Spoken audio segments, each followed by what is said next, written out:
Late join करो रे साफिया। बच्चों थोड़ा जल्दी ज्वाइन कर लिया करो, क्योंकि बाद में क्या होता है कि लेक्चर स्टार्ट के बीच में ना सब छोड़ छाड़ के कॉन्सेप्ट को छोड़ के मुझे स्विच करना पड़ता है अटेंड कराने पे। मेरे ख्याल से कुछ कम ही क्वेश्चन अब इसमें बचे हैं, ज्यादातर क्वेश्चन तो हमने कर लिए हैं। Still will see one by one क्या बचा है। तो कंसाइनमेंट काफी एक इम्पोर्टेंट टॉपिक तो है, काफी ध्यान से इसको देखना पड़ता है। स्वस्तिक वाला क्वेश्चन हो गया था। कॉटन मिल्स एट अहमदाबाद लाल वाला भी क्वेश्चन हमने कर लिया था। उसके बाद A send to B goods at invoice price हो गया थे, छोटे छोटे क्वेश्चन। क्या बचा है थोड़ा सा देखते हैं, और हो सके तो इस चैप्टर को आज एंड करते हैं। ये मेरे हिसाब से 22 नंबर का क्वेश्चन है। आई एम नॉट श्योर आपके बुक में ये नंबर कौन सा आता है। On 1 January 2022 Pawan sent a consignment to Raman 10 cases of tea. ये क्वेश्चन मिला क्या सबको? इसको अभी सॉल्व करने जा रहे हैं। Have you got this question in your notes guys?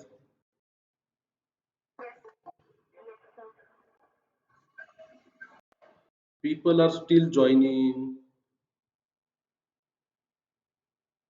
चलो भाई, साफिया वैभवी थोड़ा जल्दी ज्वाइन किया करो यार। आप लेट ज्वाइन करते हो ना, तो ये बीच के क्वेश्चन में मैं बिल्कुल किसी को अलाउ नहीं करूंगा, फिर आपको रिकॉर्डिंग देखना पड़ेगा।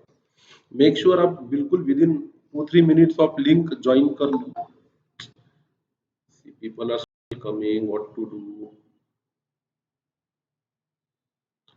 दर्शन, वैभवी, साफिया, इतना लेट नहीं आना बेटा।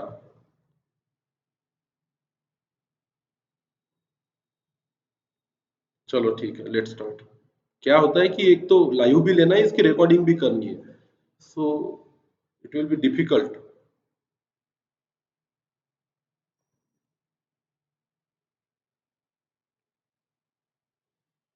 चलो, क्वेश्चन मिला क्या सबको?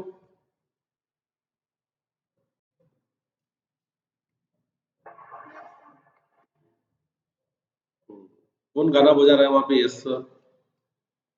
चलो मैं क्वेश्चन पढ़ता हूँ, ध्यान देंगे सब लोग। क्वेश्चन कहता है on 1 January 22 Pawan sent a consignment to Raman 10 cases of tea costing 5000 each. 10 cases भेजे, एक केस की कीमत है 5000 रुपए। At invoice proforma 6000 each.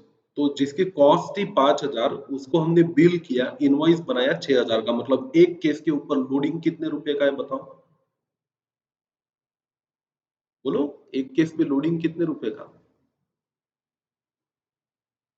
अरे, विल एनीबडी स्पीक? और 1000। हाँ बोलो ना, अपने माइक ऑन रखो, शांत वाली जगह पे बैठो, आप पढ़ाई कर रहे हो। Freight and other charges 3100। एकदम लास्ट लाइन पे आते हैं। Prepare the ledger account in the books of Pawan and क्या रमन, दोनों की ही इसमें हमें अकाउंट्स बनाने। तो पवन तो है हमारा कंसाइनमेंट, कंसाइनर जो माल भेज रहा है, तो इसके अकाउंट में बनेगा कंसाइनमेंट अकाउंट। और रमन का अकाउंट, और रमन के बुक में बनेगा पवन का अकाउंट। तो आइए सबसे पहले लेजर बनाते हैं, सोल्यूशन। चलो बना लो। इन द बुक्स ऑफ पवन सबसे पहले हम बनाएंगे कंसाइनमेंट अकाउंट।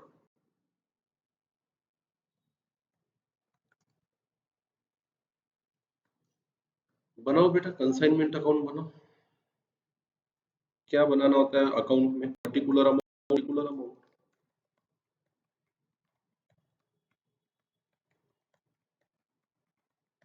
अमाउंट अकाउंट बना लो, फिर हम अपन क्वेश्चन को भी एक्सप्लेन करेंगे और साथ ही साथ उसको लिखते चलेंगे।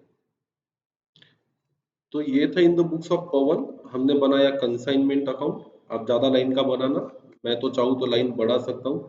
इन the books of Pawan Raman account, consignee account बोलेंगे इसको। कंसाइनी मतलब ही कौन सा अकाउंट? रमन अकाउंट। फिर इन द बुक्स ऑफ रमन बनाएंगे हम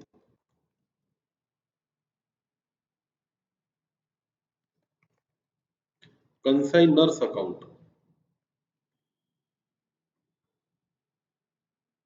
मतलब पवन अकाउंट।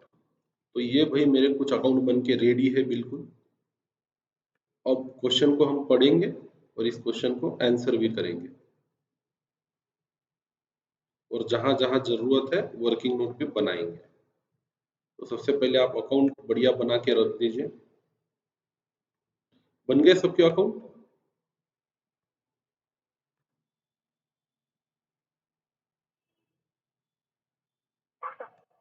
चलो ठीक। आइए क्वेश्चन के साथ चलते हैं। On 1 January 2022 Pawan sent consignment to Raman 10 cases of tea।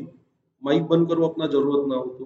Costing rupees 5000, each invoice proforma at 6000, freight and other charges of consignment 3100। अब कुछ दिया नहीं है तो जाहिर सी बात है ये 3100 पवन ने ही पे किए होंगे। आगे लिखा है ऑन 31 मार्च 22 माल भेजा था 1 जनवरी को। रमन ने अकाउंट सेल बेचा, showing that 4 cases had been sold at 6000 each and 3 cases at 7000 each। तो हमने केसेस भेजी थी 10, जिसमें से उसने 4 और 3 7 केसेस बेच दी। while 3 cases remain unsold, तो क्लोजिंग स्टॉक भी है।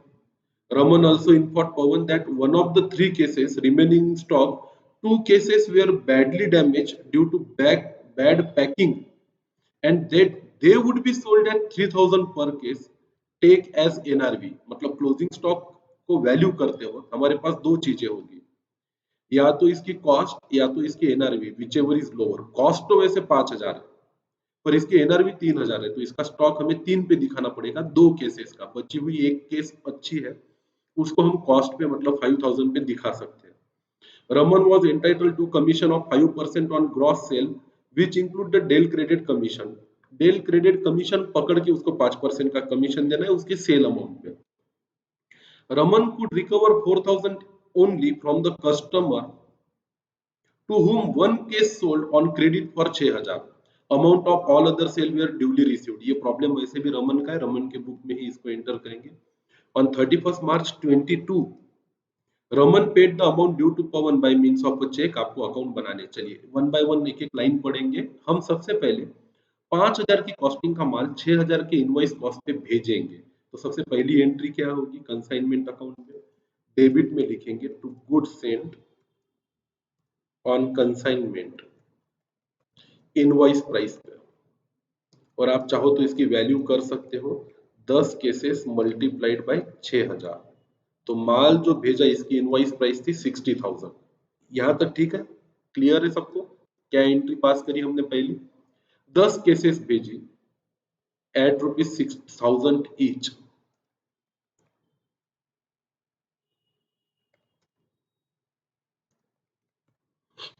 ओके, तो जैसे ही हमने इनवॉइस प्राइस पे एंट्री की, हमें क्या करना चाहिए बेटा, इसका लोडिंग रिवर्स करना चाहिए। अरे हाँ कि ना? अरे लोडिंग रिवर्स करोगे कि नहीं करोगे? अपोजिट साइड में लिखेंगे by goods sent on consignment, ये रिवर्स कर दिया बेटा इसका लोडिंग। लोडिंग की वैल्यू पे आप लिखो 10 cases multiplied by rupees 1000 each. तो ये आ जाएगा हमारा 10,000 रुपए का लोडिंग। ये होगी पहली एंट्री। हमने इस क्वेश्चन में आगे दिया है कि हमने साथ ही साथ 3100 कंसाइनमेंट खर्चा भी किया। खर्चा किया तो हम क्या लिखेंगे, डेबिट में लिखेंगे कंसाइनमेंट पे टू बैंक, यहाँ पे हेडिंग देंगे एक्सपेंसेस, और ये है 3100। ये दूसरी एंट्री भी होगी। आगे बढ़ते हैं। 31 मार्च को रमन ने अकाउंट सेल दिया जिसने 4 केसेस उसने बेची 6000 से और 3 केसेस बेची 7000 से। तो सेल को रिकॉर्ड करते हैं। पवन को करेंगे, सॉरी रमन को करेंगे डेबिट, यहाँ लिखेंगे टू कंसाइनमेंट अकाउंट, ब्रैकेट में लिखेंगे सेल्स और इसकी वैल्यू लिखेंगे जैसे कि इन्होंने दिया है 4 केसेस 6 के हिसाब से, 4 multiplied by 6000 plus 3 multiplied by 7000। कितना होता है वैल्यू, 21 और 24,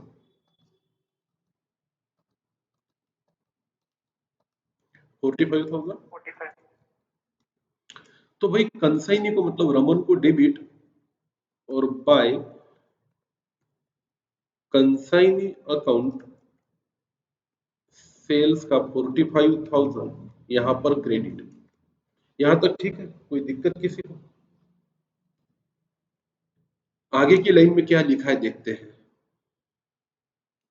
3 केसेस अनसोल्ड है।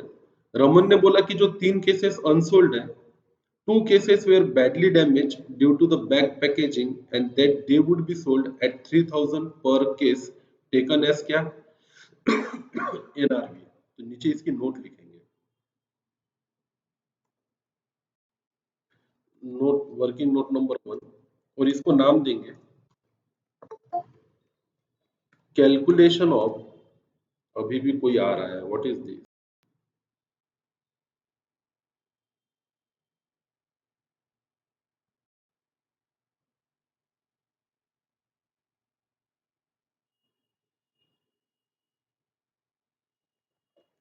Calculation of closing stock. सबसे पहले हम कैलकुलेशन करते हैं क्लोजिंग स्टॉक का, उसमें ए पार्ट देंगे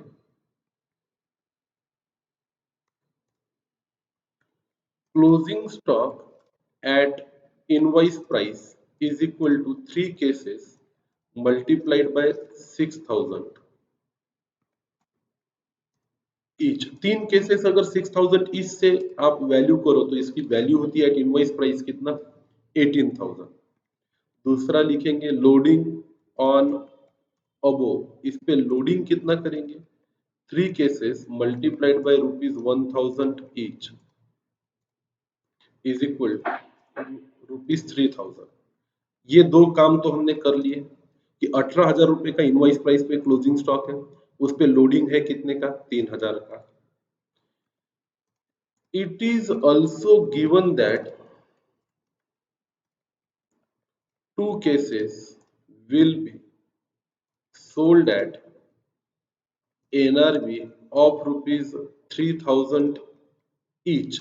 अब थोड़ा ध्यान से देखो, अगर हमने 18,000 की इनवॉइस प्राइस में से 3,000 रुपए का लोडिंग माइनस कर दिया तो हमें कॉस्ट पे क्लोजिंग स्टॉक 15,000 का दिखाना चाहिए, बराबर है। पर 15 में से भी मतलब 5-5 हजार का एक एक केस हो गया आपका, उसमें भी 2-2 हजार का लॉस है। 1,000 का लोडिंग तो पहले ही कम हो चुका है ना, अब वो बिकेगा 3,000 में। इट मीन्स एक case costing ₹5,000 will be sold at ₹3,000, hence there will be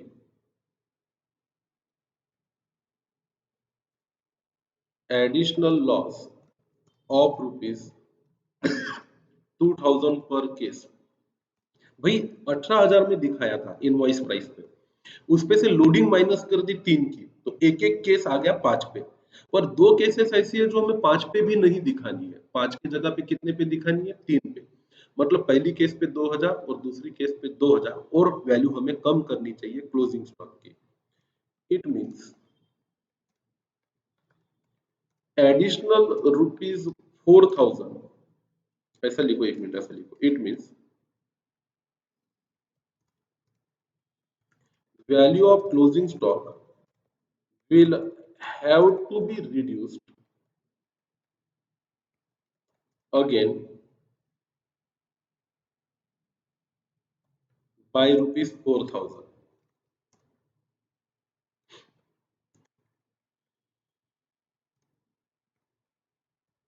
Assume it as an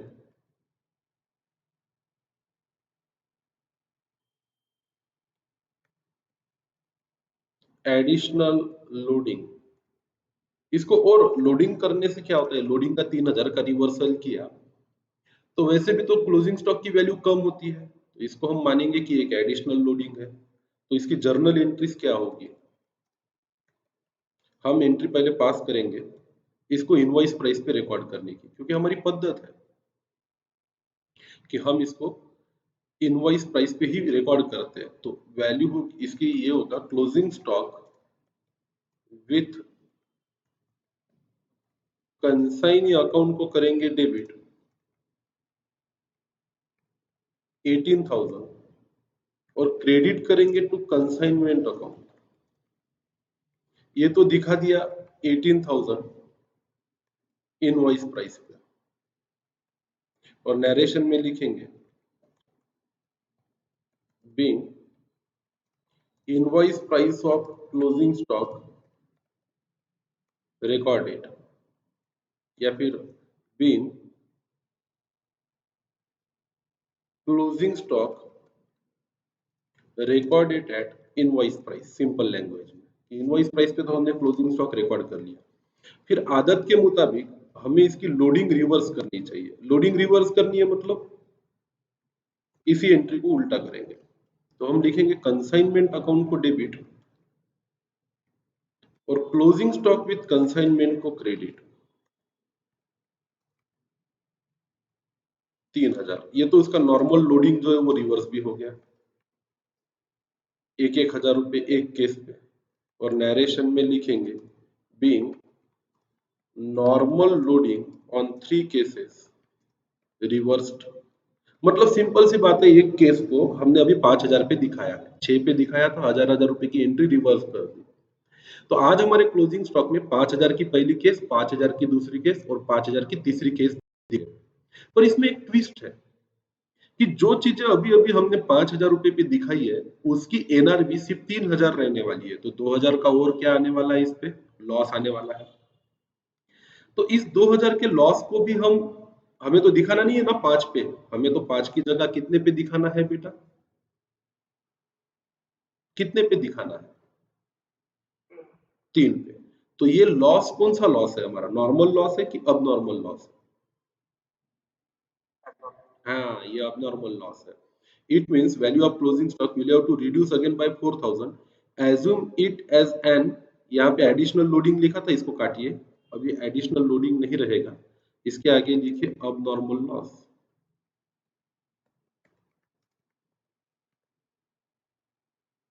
ये एक्चुअली में आपका अब नॉर्मल लॉस है। और बताइए भाई, अब नॉर्मल लॉस की एंट्री आप कैसे करते हो? ये अच्छा, इस पे सोचना पड़ेगा वेदर, एक मिनट रुक जाओ, एक मिनट रुक जाओ। इसको अब नॉर्मल लॉस दिखाना ठीक होगा कि इसको एडिशनल लोडिंग दिखाना ठीक होगा, या कॉस्ट और NRV which ever is less इस प्रिंसिपल पे दिखाना ठीक होगा?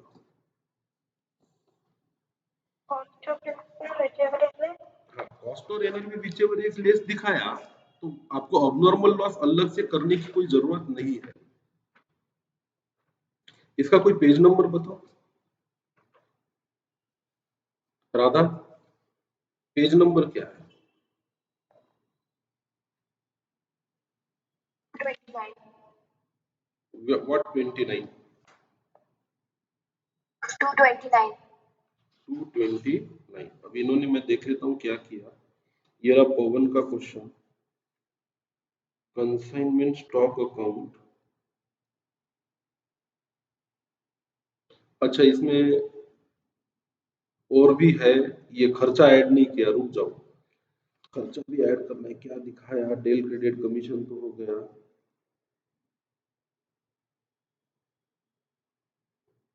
इन्होंने एज्यूम किया है expected sale value is assume as a net realisable value, और इन्होंने इसको अबनॉर्मल लॉस अकाउंट में ही डाला है।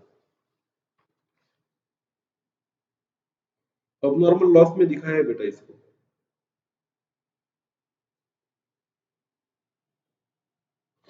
चलो ठीक है, इसको थोड़ा सा रिवाइज करते हैं, वर्किंग यूनिट बने रहो, करवाता हूँ।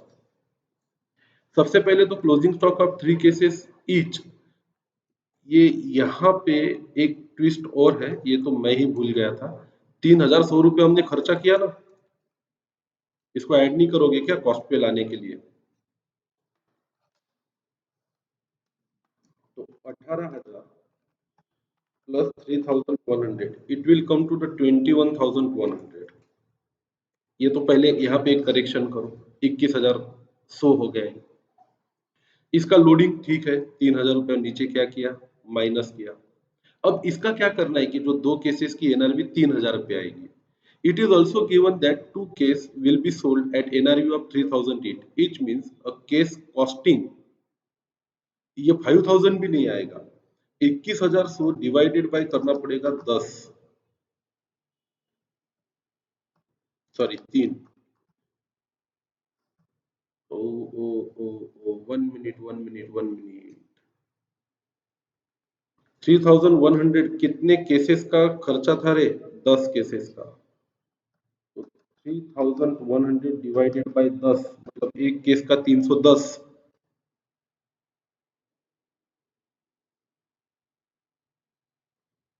Multiplied by 3। अच्छा ये यहाँ पे क्या लिखा है ये समझा क्या आपको? ये वाला टर्म खास तौर पे 3100 को मैंने 10 से डिवाइड किया और 3 से मल्टीप्लाइड किया। ये क्यों किया समझ में आया क्या? क्योंकि 3100 रुपये एक्सपेंस बराबर बराबर है ना? कितने केसेस का? 10 केसेस का। उसको 10 से डिवाइड किया 3 से मल्टीप्लाइड किया तो 3 केस की कॉस्ट आ गई और ये तो 6000 रुपये उसकी इनवॉइस प्राइस है। तो ये हो गया 930 प्लस 18000 इट विल कम 18920। ये आपको करना पड़ेगा। ये बताया भी नहीं किसी ने, मेरे तो दिमाग से निकल गया था कि खर्चा भी है तो मैंने लिया ही नहीं था, अभी याद आया तो उसको ले रहा हूँ। तो ये हो गई भाई हमारी 3 केसेस की कॉस्ट इनवॉइस प्राइस पे। 6,000 की तो केस भेजी थी, साथ ही साथ हमने 3,100 रुपये खर्चा किया था 10 केसेस पे। तो 3 केसेस का कितना? तो 10 से डिवाइड किया, 3 से मल्टीप्लाइड किया, 18,920 रुपीज यहाँ पे आ गया। इसकी लोडिंग तो हमें क्लियर कट पता है, बराबर है। तो इसकी एंट्री होगी क्लोजिंग स्टॉक विद कंसाइनी 18,000 नहीं 18,930। ये हो गई इनवॉइस प्राइस पे इसकी रिकॉर्डिंग 18,930। ये हो गया इसका नॉर्मल लोडिंग रिवर्स। 1,000 रुपये पहली केस पे, 1,000 दूसरी केस पे, 1,000 तीसरी केस पे। अब आगे आते हैं। It is also given that two cases will be sold at NRV of 3,000 each. It means a case costing, अब ये 5,000 नहीं आएगा बेटा, इसकी कॉस्ट कितनी आएगी बताओ कि आपको एक एक की 18,930 डिवाइडेड बाई 3।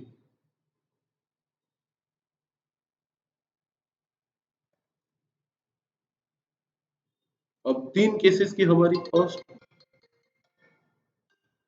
18,930 है इनवॉइस प्राइस पे। उसको हमने डिवाइड किया कितने से? 3 से।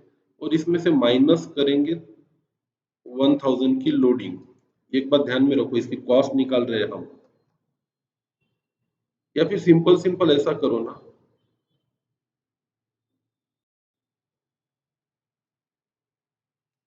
एक तो 5,000 हमारी कॉस्ट है प्लस इसमें वो खर्चे ऐड कर दो 3,100 मतलब 310 रुपए, मतलब 5,310 रुपए की जो एक केस है हमारी, ये तो हमने भाड़ा छोड़ दिया था ना। अब सुनो, it is also given that two cases will be sold at NRV of 3,000 each. It means a case costing जिसकी कॉस्ट पहले से ही 5,000 है प्लस ₹310 जो इस पे क्या लगा है? भाड़ा लगा है। मतलब जो केस हमारे लिए जिसकी कॉस्ट 5,310 है will be sold at 3,000। Hence there will be the additional loss of, कितने का होता है एडिशनल लॉस? 2,310 रुपए का, बराबर है, पर case. It means the value of closing stock will have to be reduce by 4,000। ये भी बढ़ जाएगा 310 310 620 हो जाएंगे, तो ये हो जाएगा 4,620 रुपया। अब इसका ट्रीटमेंट करना कैसे? अब इसको आप एडिशनल लोडिंग अगर मानते हो तो वही एंट्री पास करो, कंसाइनमेंट को डेबिट और क्लोजिंग स्टॉक विथ कंसाइनी को क्रेडिट, पर ये अब नॉर्मल लॉस है। Assume it as an abnormal loss, hence अब इसकी एंट्री कर, तो कोई abnormal लॉस की एंट्री बताओ।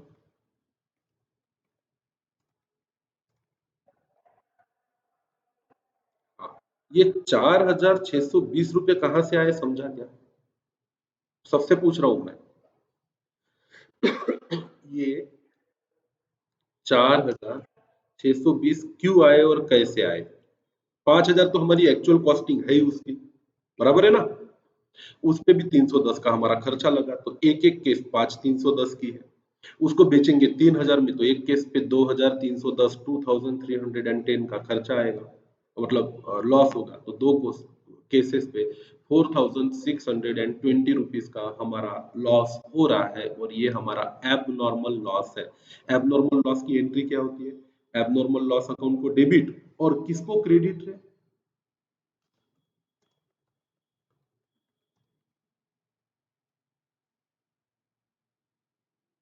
कंसाइनमेंट अकाउंट को। अरे हाँ कि ना? अच्छा, फिर मुझे ये बताओ इसमें एक गलती क्या हुई है?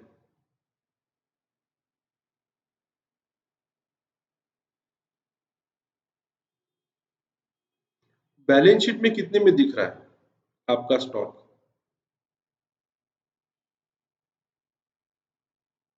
आपका स्टॉक बैलेंस शीट में कितने में दिख रहा है? एक तो 18,930 में दिखा है आपने, उसमें से इसकी लोडिंग माइनस की कितने रुपए की? 3,000 रुपए की। तो आपका तो स्टॉक भाई 5,000 और 310 में दिख रहा है। फिर ये अबनॉर्मल लॉस आपका वहां गया नहीं आपके स्टॉक में जहां जाना चाहिए वहां। बात समझ में आ रही है कि आपके मैं क्या बोल रहा हूँ आपको? अगर आपने एबनॉर्मल लॉस अकाउंट को डेबिट किया और कंसाइनमेंट अकाउंट को क्रेडिट किया तो आपके बैलेंस शीट में स्टॉक कितने में दिखेगा? एक तो ये देखो ये बैलेंस शीट में आपने 18,930 में दिखा दिया इनवॉइस प्राइस पे और उसका लोडिंग कितना माइनस कर दिया? 3,000। तो बैलेंस शीट में तो आपका 15,930 में दिख रहा है मतलब 5,000 और 310 में। ये तो गलत है ना भाई, आपको तो बैलेंस शीट में भी ये स्टॉक कम में दिखाना पड़ेगा कि नहीं? कॉस्ट और NRV which ever is loss less पे।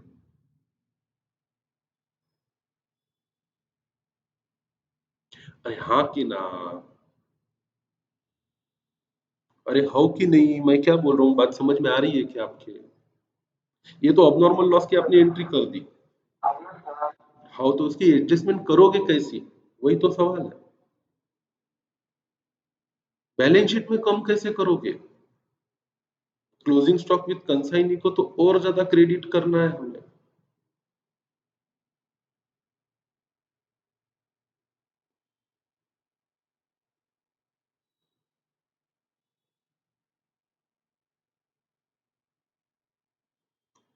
कोई किसी का दिमाग चल रहा है क्या मैं क्या बताना चाह रहा हूँ?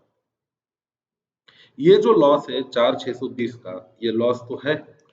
इससे क्लोजिंग स्टॉक की क्या घटेगी? हमारी वैल्यू घटेगी।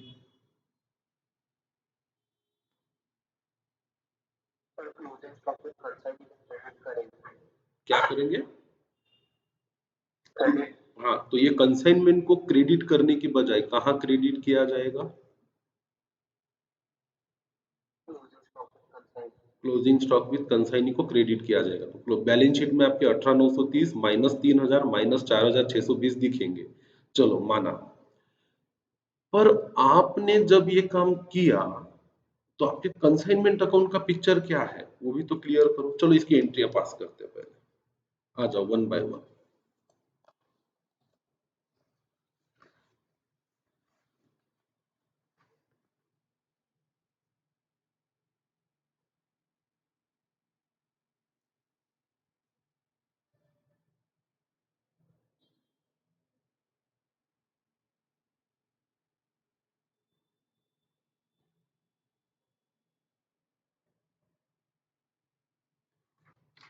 एक मिनट रुकना।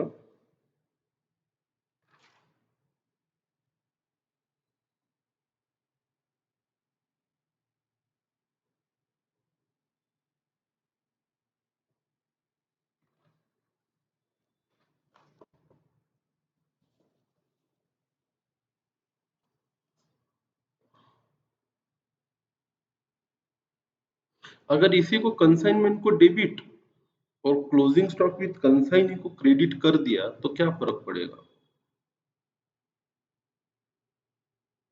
तो ये ठीक है, ये ऐसा ही करना पड़ेगा।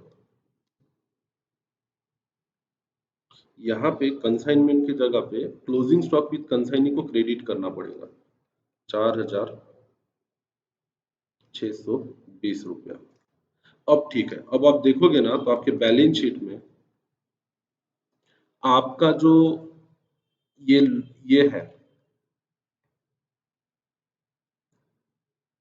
स्टॉक है वो ऑटोमेटिकली कम वैल्यू पे दिख रहा है। तो हमने एबनॉर्मल लॉस अकाउंट को डेबिट किया।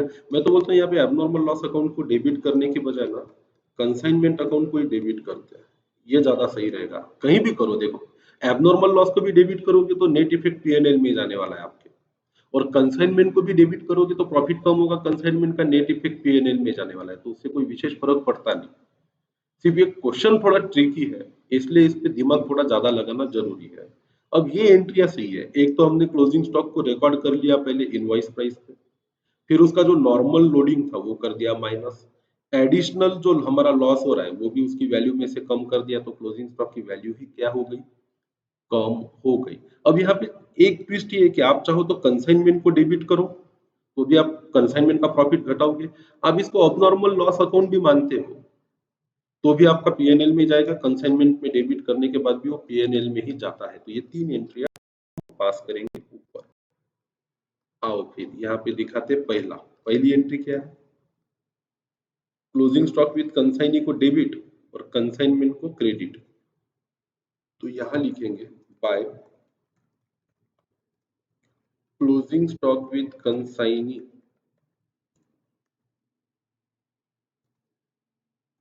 ये एंट्री करेंगे इनवॉइस प्राइस, लिखेंगे नोट नंबर 1, और इसकी जो प्राइस है वो है 18,930। ओके, दूसरी एंट्री में इसका जो लोडिंग है वो रिवर्स करेंगे, नॉर्मल वाला जो 3,000 का क्या लगा है लोडिंग, तो इसके डेबिट में लिखेंगे to closing stock with consignee, ये इसका लोडिंग है, या फिर इसको और अच्छा नाम दे दो, इसको बोलो नॉर्मल लोडिंग। ये नॉर्मल लोडिंग है 3,000 रुपए का, 18,930 में से 3 चले गए,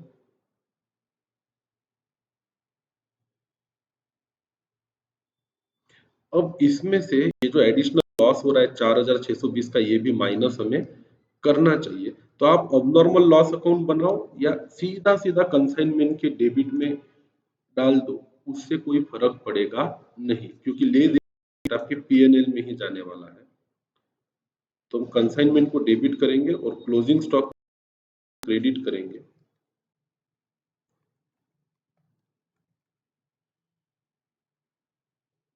और इसको नाम देंगे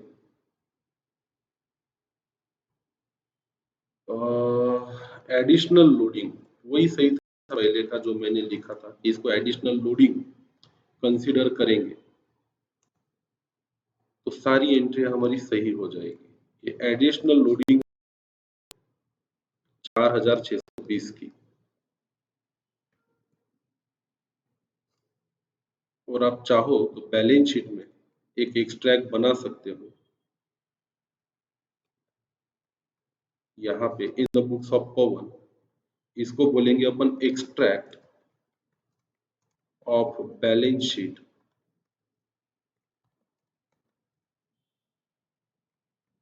तो कुछ ये इस तरह से दिखेगा, जिसको हम बोलेंगे closing stock with consignee at IP,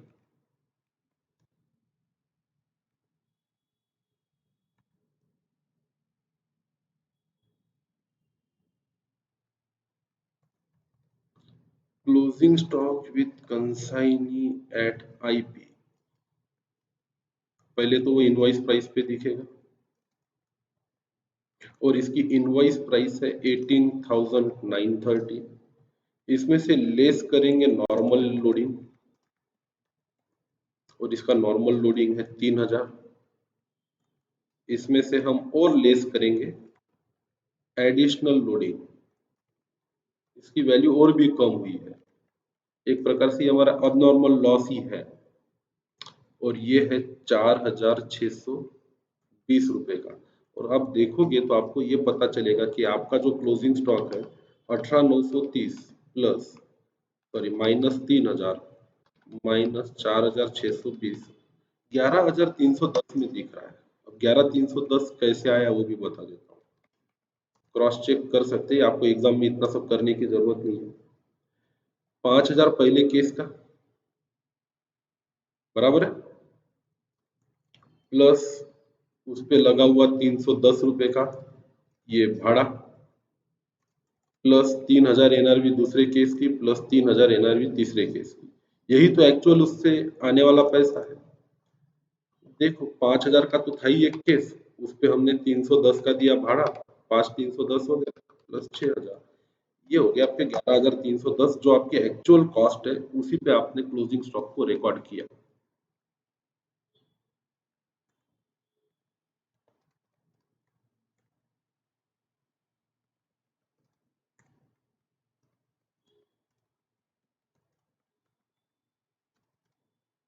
तो ये 5,000 प्लस 310 केस वन, प्लस ये 3,000 आपका केस टू का, प्लस ये 3,000 आपका केस थ्री का, और ये बिल्कुल सही एंट्री है। 11,310 रुपए पहला वाला केस कॉस्ट पे, दूसरा और तीसरा उसकी एनआरवी पे, और इस तरह से आपको 3 एंट्रियां पास करनी पड़ेगी। एक क्लोजिंग स्टॉक पहले आईपी पे निकाल लो, फिर उसका नॉर्मल लोडिंग रिवर्स करो, फिर उस पे और लॉस है तो उसको आप एब नॉर्मल लोडिंग भी, एडिशनल लोडिंग भी बोल सकते हो, या एबनॉर्मल लॉस बोला तो कुछ फर्क नहीं पड़ेगा, होगा क्या, कंसाइनमेंट में प्रॉफिट ज्यादा दिखेगा,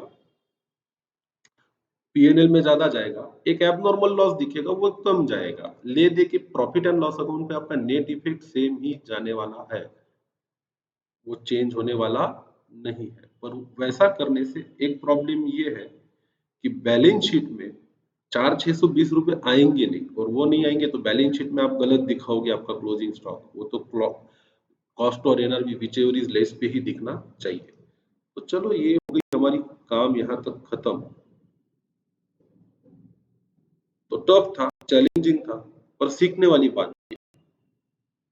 तो इसको एबनॉर्मल लॉस ना मानते हुए एडिशनल लोडिंग ही बोलेंगे, क्योंकि एबनॉर्मल लॉस की एंट्री की तो बैलेंस शीट में दिखाने में दिक्कत आती है।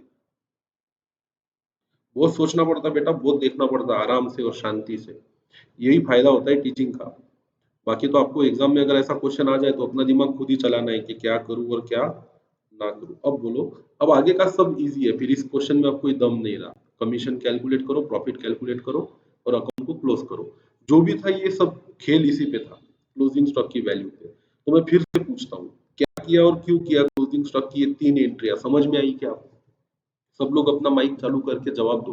पहली एंट्री 18,930 की, दूसरी एंट्री 3,000 की, तीसरी एंट्री 4,620 की, कैसे आई? समझ में आया क्या सबको?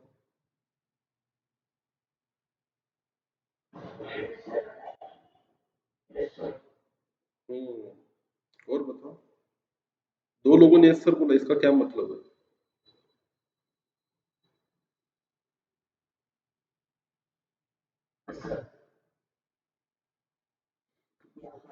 अरे सबको समझा क्या कि किसी को लगता है कि अभी भी नहीं समझ में आया?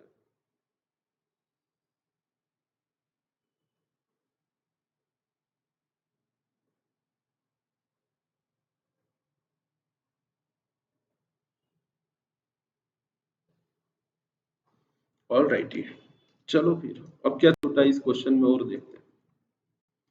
तो ये हो गया पहला पैराग्राफ, हमने माल भेजा 10 केस और खर्चा किया 300, एंट्री हो गई। क्लोजिंग स्टॉक चार, 3 केस बेची और 4 केस बेची, इसकी एंट्री हो गई। 3 अनसोल्ड है, उसका क्लोजिंग स्टॉक हमने रिकॉर्ड कर लिया। रमन को कमीशन देना है 5% ऑन ग्रॉस सेल्स, चलो फिर रमन को कमीशन देते हैं, इसके लिए बनाएंगे क्या, note number 2,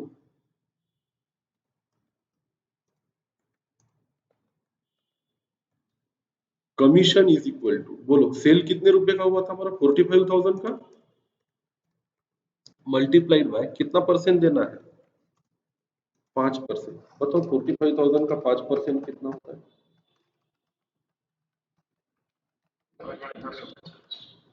rupees 2,250। Double entry बताओ क्या होगी, कमीशन कंसाइनमेंट का खर्चा है, इसलिए इसको कंसाइनमेंट में क्या किया जाएगा, डेबिट, कंसाइनी को क्रेडिट, शाबाश। तो ये रहे मेरे 2,250 यहाँ डेबिट, और यहाँ लिखूंगा बाय कंसाइनमेंट, ब्रैकेट में लिखूंगा कमीशन का 2,250, हो गई भाई डबल एंट्री कमीशन की। रमन ने 4000 रिकॉर्ड किए, इसका प्रॉब्लम है, हमें इन सब चीजों से कोई लेना देना नहीं है। प्रॉफिट लॉस बताओ चलो कंसाइनमेंट का, to profit on consignment, total कर लो, उससे पैसा ले लो, किस्सा खत्म करो।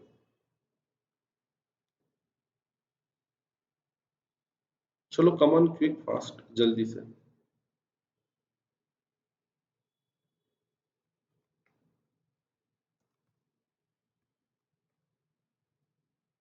बोलो ना। 560 रुपये प्रॉफिट है। 960, 960 रुपये टोटल बता दोनों साइड की।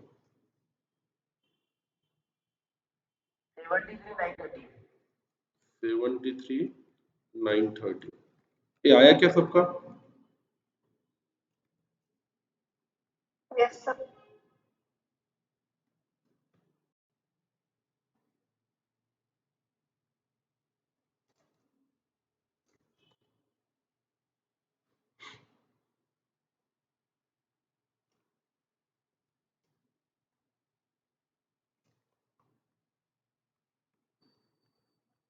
चलो फिर इसका अकाउंट फाइनल करो, कंसाइनी का बाय बैंक, इससे पूरा पैसा ले लो, कितना आता है बोलो।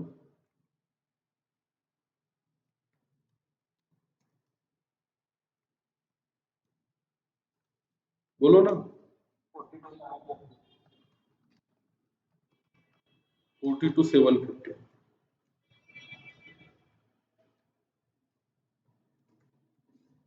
तो इधर की टोटल 45,000 और इधर की हाँ, हाँ, ये भी हो गया। चलो इसको भी डन करो।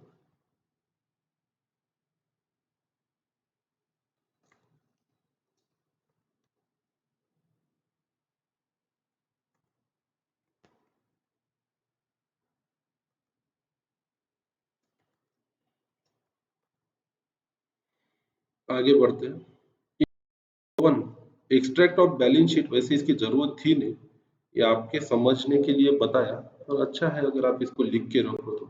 ये अपना, ये सारी दिक्कत यही थी, अब नॉर्मल लॉस अगर अलग से दिखाते ना तो फिर बैलेंस शीट में दिखाने में बड़ी प्रॉब्लम आती थी, इसलिए फिर इसको ऐसा ही दिखाना जरूरी था। तो यहाँ पे लायबिलिटीज कर दो आप, और यहाँ पे एसेट्स कर दो।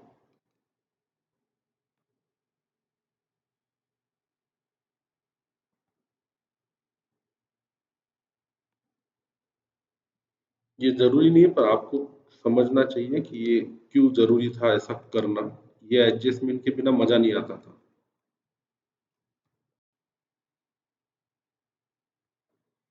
चला पूरे। अब ये रह गया इन द बुक्स ऑफ रमन, कौन सा अकाउंट?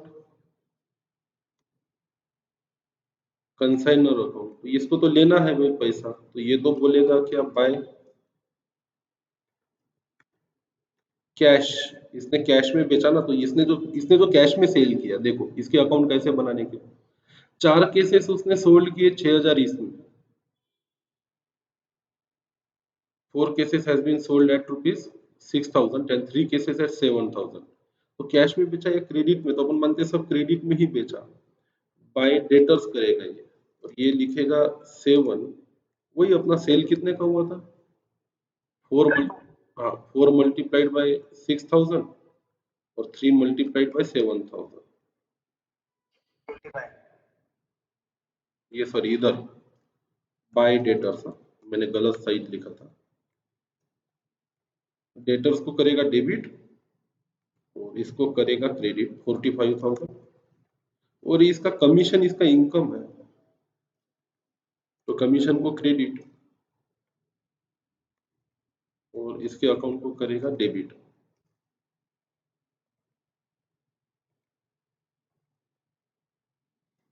कितना आया था कमीशन? 2,250, और ये पे कर देगा टू बैंक, बैलेंसिंग फिगर 42,750, और ये रहा इसका टोटल 45,000 और इधर 45,000। अब इसके बुक में एक एडजस्टमेंट और करनी पड़ेगी, इसने उधारी में माल बेचा था तो बेचारे का कुछ पैसा डूब गया।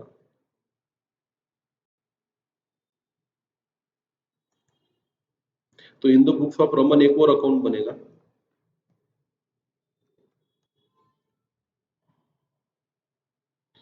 क्योंकि ये तो उधारी में बेचता था माल सारा।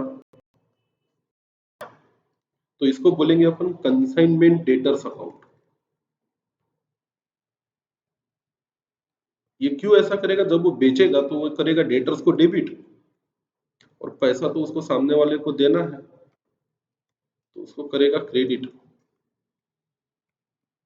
तो इसको इतना सारा तामझाम करना पड़ेगा, और ये बोलेगा बाय कंसाइनर अकाउंट।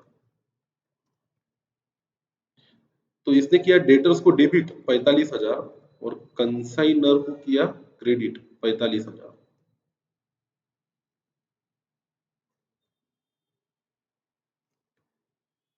चलो, इसको पूरा पैसा आ नहीं रहा, ये एक सबसे बड़ी प्रॉब्लम है।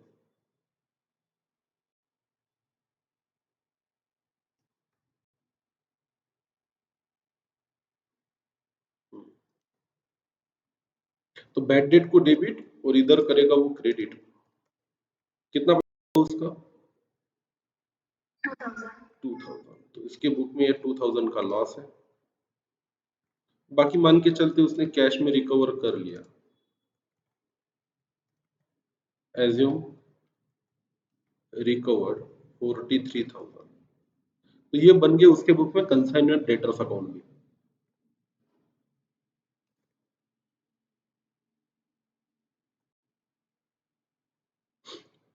हो गया, इतना ही तो करना था। अब पवन, सॉरी, ये जो रमन है इसके पी में दिखेगा कमीशन की इनकम 2,250 और बैड डेट 2,000, मतलब उसने कमाए सिर्फ 250 रुपए इस कंसाइनमेंट के पूरे कार्यक्रम में। Is that okay? Last question पे आते हैं, समझा क्या ये क्वेश्चन सबको? ये क्लोजिंग स्टॉक अच्छा एडजस्टमेंट था, बाकी तो कुछ था नहीं, कमीशन तो नॉर्मल एडजस्टमेंट है। आगे बढ़े क्या, हो गया कि लिखना पूरा? हेलो, का तुमचं पवन वडेरा वाला। देखो, फिर ऐसा क्वेश्चन अगर एग्जाम में आता तो इसको एकदम शांति से, आराम से, समझ से दिमाग जगा के रख के करने का, घाई गड़बड़ करने की नहीं, नहीं तो गई भैंस पानी में। नेक्स्ट क्वेश्चन शायद ये लास्ट क्वेश्चन है, और इसके बाद ये एग्जाम खत्म होती है। मेरे बहुत कुछ है, lot of question are there. चलो अगला पढ़ते हैं। Dinesh Vadera of Delhi appointed A of Agra as its selling agent on the following terms: goods be to be sold in invoice price or over। आपको माल हमारा बेचना invoice price पे या उससे ज्यादा पे। A to be entitled to a commission of 7.5% on invoice price and 20% of any surplus price realized। अगर आप इनवॉइस प्राइस पर बेचते हो तो 7.5% देंगे, उसके ऊपर जितना भी हमारा सेल आप करते हो उस पे आपको 20% और देंगे। The principals to draw on agent a 30 days bill for 80% of invoice price. तो हम जब माल भेजेंगे ना आपको, मान के चलो हमने 1,000 रुपए इनवॉइस प्राइस का माल भेजा, तो हम बिल ड्रॉ करेंगे 800 रुपए का, 80% का आपको एक्सेप्ट करना पड़ेगा। जैसे ही हमारा एजेंट इस बिल को एक्सेप्ट करेगा, एजेंट के लिए ये बन जाएगा बिल पेएबल और हमारे लिए ये बन जाएगा बिल रिसीवेबल। ये कंडीशन है। आगे क्या बोलता है question? On 1 February 2022 1,000 cycles were consigned to A, each की कॉस्ट थी 640 इंक्लूडिंग फ्रेट। सब कुछ पकड़ के उसका 640 रुपए कॉस्ट है, उसको हमने इनवॉइस किया 800 पे। तो पहली एंट्री इनवॉइस प्राइस पे करेंगे 800 मल्टीप्लाइड बाय 1,000, और उसका लोडिंग क्या करेंगे, रिवर्स करेंगे। Before 31st March 2022, when the principal's books are closed, A made his acceptance on due date, sold off 820 at an average price of 930 per cycle. वैसे तो हमारे लिए कॉस्ट 640 है, हमने इनवाइस किया था 800 पे। वो आदमी बहुत होशियार था, उसने हमारी 820 साइकिल 930 पे बेच दी। सेल एक्सपेंसेस भी किए उसने 12,500 and remitted the amount due by means of a bank draft. 20 of unsold cycle, 1000 cycle बेची थी जिसमें से 820 उसने बेच दी। 20 of unsold cycle were shop sold and were to be valued at a depreciation of 50%। अब यहाँ पे और दिक्कत है, साइकिल 1000 बेची थी, उसमें से 20 बेच दी, मतलब 180 साइकिल का क्लोजिंग स्टॉक होना चाहिए, उसमें से 160 साइकिल का क्लोजिंग स्टॉक नॉर्मल प्राइस पे है, 20 का प्राइस और 50% कम करना है। अब ये 50% जो है वो इनवॉइस प्राइस पे होगा। Show by means of a ledger account how this transaction would be recorded in the books of A and find out the value of closing stock with A, which value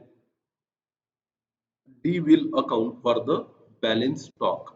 मुझे बताओ क्या ये question आप घर पे कर सकते हो क्या? मेरे लिए बिल्कुल आसान है। देखो, लेजर में पहले इनवॉइस प्राइस पे एंट्री करोगे, उसका लोडिंग नॉर्मल वाला है, रिवर्स करोगे, कोई खर्चे तो है नहीं, सिर्फ उसके सेलिंग एक्सपेंसेस है 12,500 के, उसका सेल रिकॉर्ड करोगे, 800 मल्टीप्लाइड बाय 820, इस पे उसको 7% का कमीशन दोगे, 820 मल्टीप्लाइड बाय 130, ये जो एक्सेस है उस पे आप उसको 20% का कमीशन दोगे। तो कमीशन कोई बहुत बड़ी बात नहीं है, वैसे कोई खास है नहीं। इस पे देखो मैं बना देता हूँ आपको, कंसाइनमेंट अकाउंट और कंसाइनी अकाउंट बना लो, चलो बहुत आसान है।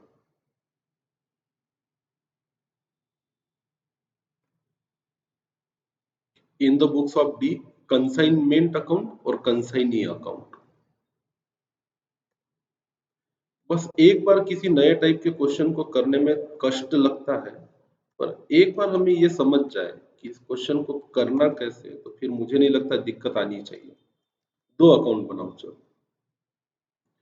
हम बनेंगे इन द बुक्स ऑफ डी, एक बनेगा कंसाइनमेंट अकाउंट और एक बनेगा कंसाइनी अकाउंट।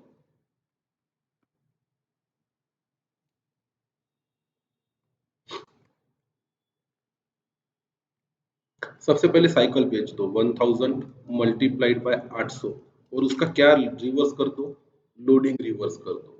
पहली एंट्री तो गुड्स सेंट ऑन कंसाइनमेंट,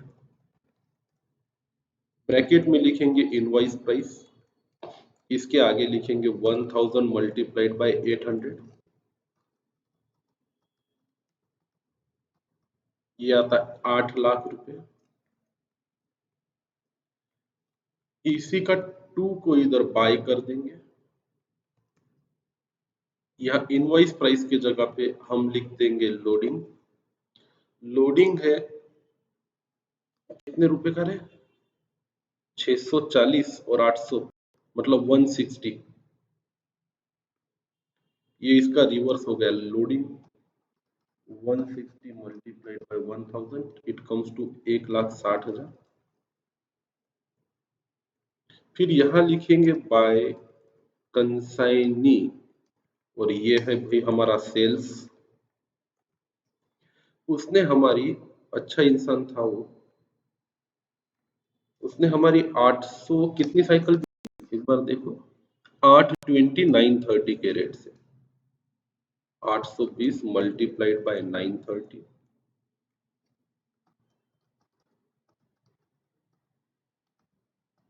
ये आता है 762 600। यहाँ क्रेडिट, यहाँ डेबिट टू कंसाइनमेंट और ब्रैकेट में लिखेंगे सेल्स 7,62,600। यहाँ तक सब ठीक है, उसको कमीशन भी दे देते हैं। चलो दिक्कत जहां है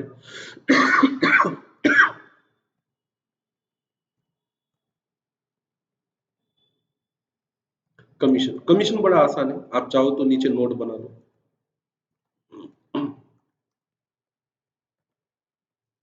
इसको बोलो नोट नंबर 1। इसमें हम करेंगे 820 साइकिल उसने जो बेची, मल्टीप्लाइड बाय 800 पे बेचा, तो उसको इनवॉइस प्राइस पे कितना परसेंट कमीशन देना था?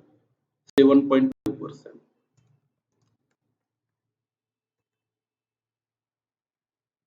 ये हो गया पहला पार्ट, ये तो कमीशन देना ही है उसको। प्लस उसने जो एक्सेस पे भेजा हमारा, हमने तो 800 में भेजने बोला था, तो उसने जो 820 साइकिल को 800 के ऊपर 130 रुपए जो लगाए हैं, उस पे हमें और उसको 20% कमीशन देना है। हमने तो बोला था भाई हमारी 600 कुछ रुपए की, 640 रुपए की ये है बाइक है, साइकिल है, इसको 800 में बेच दे। बंदे ने 930 रुपए में बेचा, 130 रुपए ज्यादा आए हमको, और ज्यादा है तो हम उसको और 20% कमीशन देंगे। तो कमीशन बोलो कितना होता है?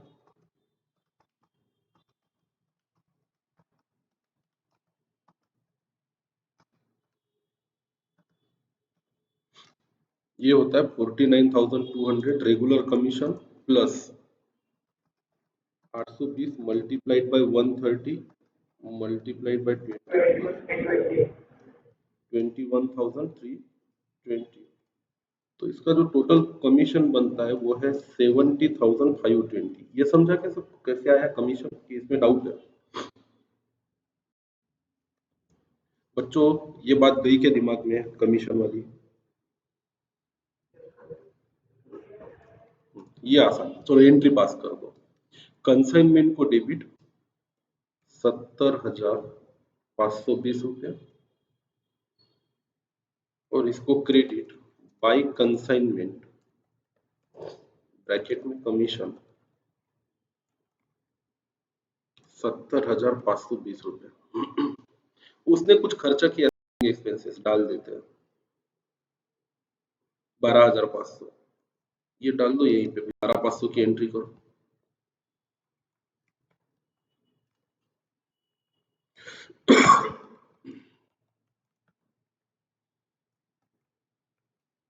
कंसाइनमेंट में डेबिट,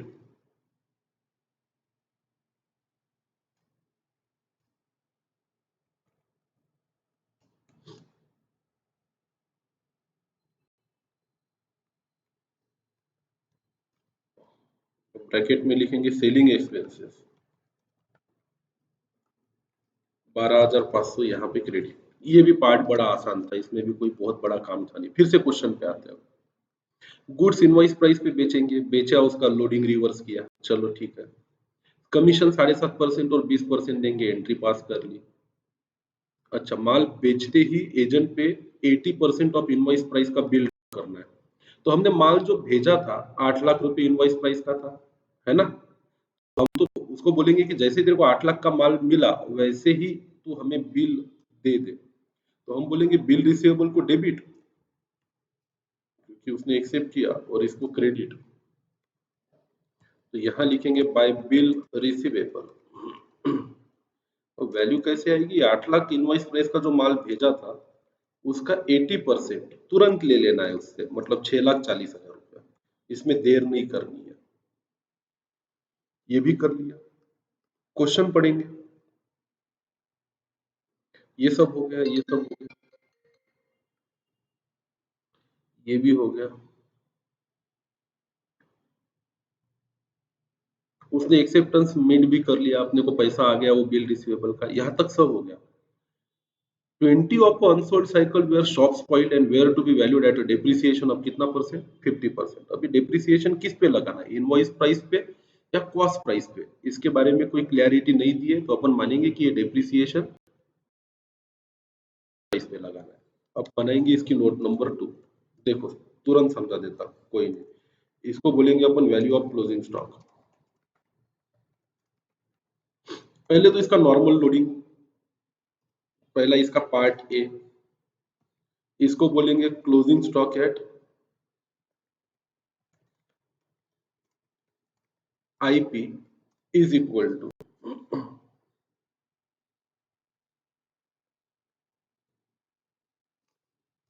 बोलो कितनी साइकिल भेजी थी? 1,000। उसने बेची कितनी? बोलो ना कितनी बेची? 820। इसका इनवॉइस प्राइस कितना था? 800।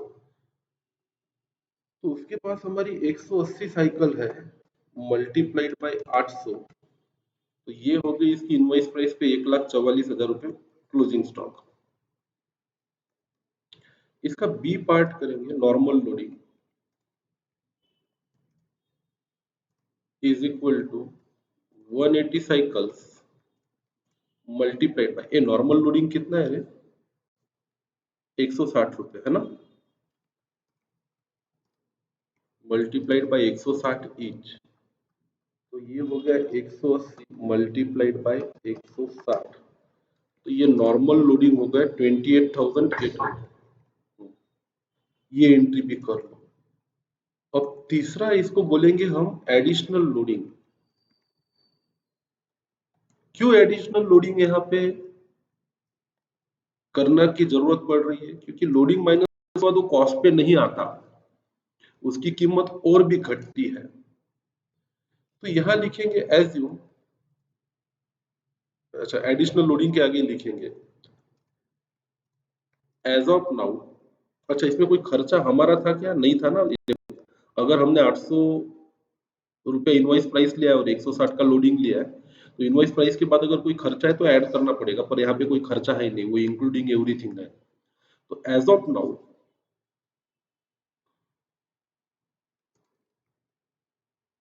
ऐसा लिखते हैं ना, एक मिनट रुको। It is given that 20 cycles will be valued at 50%, as you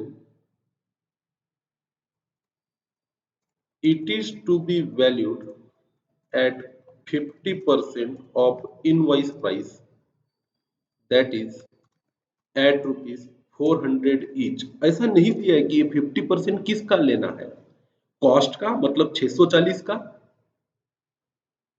या उसकी इनवॉइस प्राइस का मतलब 800 का। तो हमने एजम्पशन लिया, ये वर्ड बड़ा इंपॉर्टेंट है, एज्यूम। क्या एज्यूम कर रहे हैं अपन? कि इसका जो 50% लेना है वो इनवॉइस प्राइस का 50% लेना है, मतलब 800 रुपए का। इसका मतलब है हमें 400 रुपए पे वैल्यू करनी है। From above calculation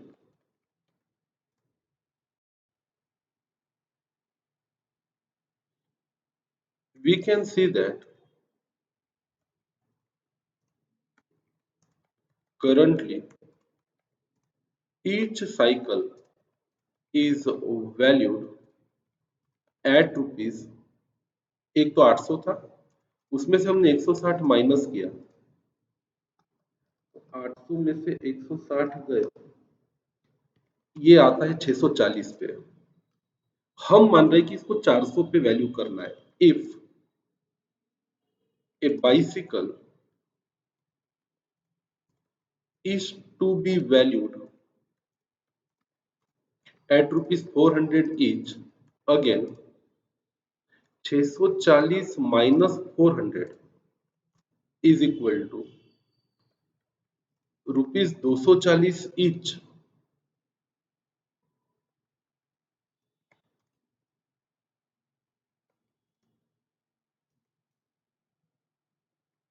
will have to be reduced as additional loading. Hence additional loading is equal to, और 240 पर बाइसिकल मल्टीप्लाइड बाई ऐसी बीसी साइकिल है,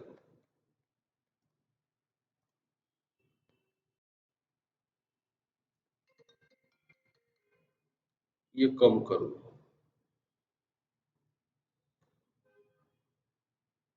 अच्छा फिर पूछता हूं, समझा क्या ये क्या कर रहे हैं? सर वो लोडिंग कैसे है वो नहीं समझा। अरे बाबा, कौन सा लोडिंग? पॉइंट ए बी का है सी का?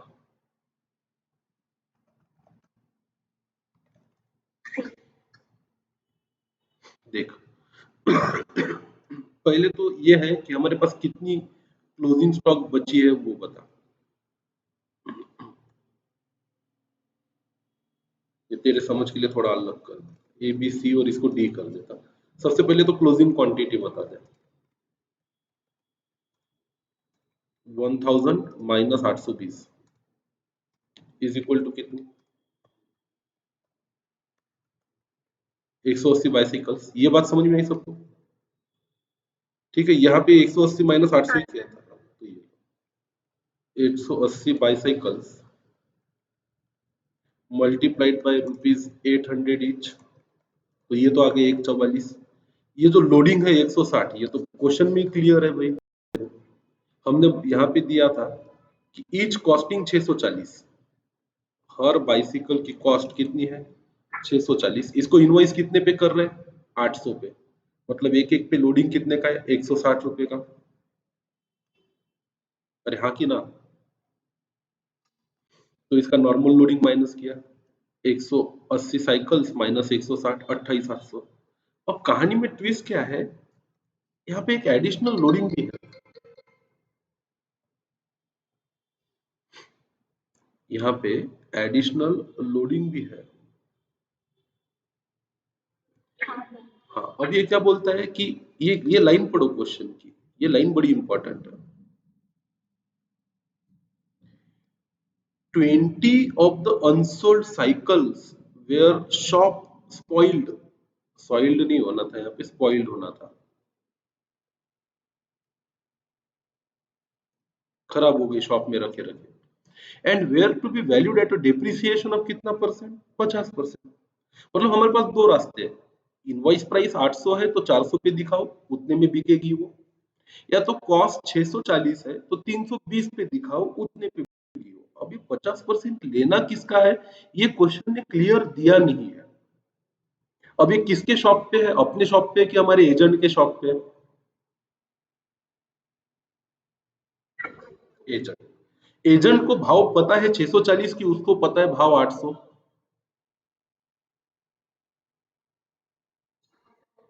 800। तो ये 50% के लिए सबसे बेस्ट एजम्पशन क्या है कि वो बोलता है कुछ साइकिल खराब हो गई साहब, 20 साइकिल, उसको आधी कीमत पे बेचना पड़ेगा, तो उसके हिसाब से आधी कीमत क्या होगी, 640 की आधी कि 800 की आधी? हाँ, इसीलिए हमने भी ये एज्यूम किया कि ये जो 20 साइकिल है इसकी कीमत 800 की 50% मतलब 400 लगानी पड़ेगी। अब देखो एक एक साइकिल अभी के हिसाब से कितने पे दिख रही है, एक तो 800 की आपने पहले दिखाई थी, उसमें से आपने 160 क्या किया, माइनस किया, मतलब आपके हिसाब से आपकी बैलेंस शीट में क्लोजिंग स्टॉक कितने पे दिख रहा है, तो ये लिखा हमने from above calculation we can see that currently each bicycle valued at 800 minus 160, मतलब एक बाइसिकल कितने पे दिख रही है आपकी? 640 पे। हमें एक बाइसिकल अब कितने पे दिखानी है? 400 पे। तो 640 पे जो दिख रही है एसेट हमारी, उसको 400 पे दिखाना है, तो और कितनी वैल्यू उसकी कम करनी पड़ेगी? कितनी कम करनी पड़ेगी? 240। 20 साइकिल पे कितना होगा 240 के हिसाब से? 4800। बस ऊपर वाले क्वेश्चन की ही जर्नल एंट्री रिवर्स करेंगे, रिपीट करेंगे सेम ये 3 journal entry.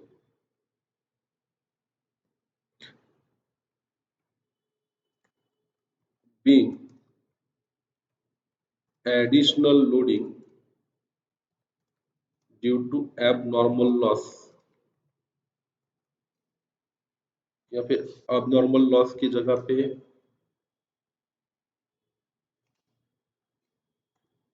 due to difference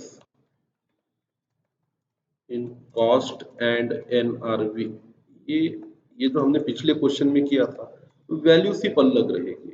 मैं इसी को ले आता हूँ, अपन भी ये 3 एंट्री मार देंगे, यहाँ पे हो गया अपना प्रॉब्लम सॉल्व हो गया। वर्किंग तैयार करके रखिए, जर्नल एंट्री पास करो। पहली जर्नल एंट्री इनवॉइस प्राइस पे दिखाओ क्लोजिंग कितने पे, 1,44,000 रुपए, तो ये हुई पहली एंट्री 1,44,000, 1,44,000। दूसरा उसका नॉर्मल लोडिंग तो माइनस करना ही होता है, कर ही डालो, 28,800, 28,800, फटाफट लिखो 28,800।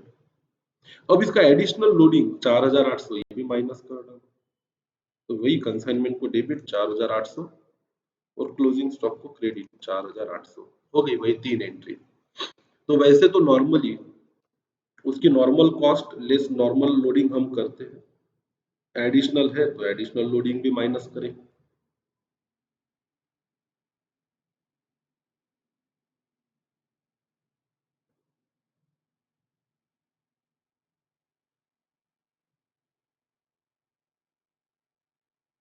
बोलो समझा क्या? आ जाओ फिर यहाँ पे पास करते हैं। पहली entry क्या है? क्लोजिंग स्टॉक को डेबिट और कंसाइनमेंट को क्रेडिट। ये हमारा कंसाइनमेंट अकाउंट है, इसके क्रेडिट में लिखेंगे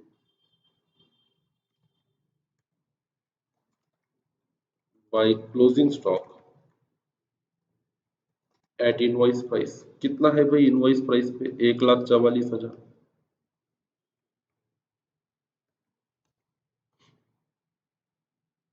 फिर यहाँ करेंगे टू क्लोजिंग स्टॉक, ये उसका लोडिंग है। कितना है लोडिंग? ये कौन सा लोडिंग है, नॉर्मल की अब नॉर्मल वाला?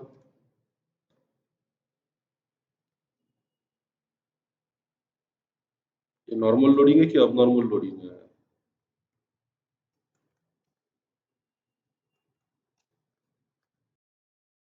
28,800 का। यहां तक ही दिया होता तो फिर क्वेश्चन में कोई दिक्कत ही नहीं थी, पर यहाँ एडिशनल लोडिंग भी है और इसको कंसीडर करना पड़ेगा।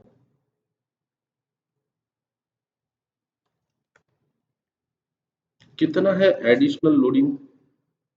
4,000। आगे सारे खर्चे इसमें। एक बार क्वेश्चन पे और नजर घुमाओ, क्या दिया था? हमने माल भेजा, कमीशन दे दिया 7.5 20, बिल भी ले लिया, उसने साइकिल बेची 640 के 800 में, 12,500 उसने खर्च कर दिया, 930 से बेची थी, 20 साइकिल अनसोल्ड है जिसको 50% पे वैल्यू किया। Show by means of ledger account how the transaction would be recorded in the books of A and find out the value of closing stock which D will account for the balance sheet. अच्छा, इन the books of ए बोला था, हम दोनों question को ही change कर सकते हैं। हमने तो ए के बुक में करना था, मतलब एजेंट के बुक में ए एंड डी कर देता है। ठीक, ये लो। बोलो प्रॉफिट ऑन कंसाइनमेंट कितना है?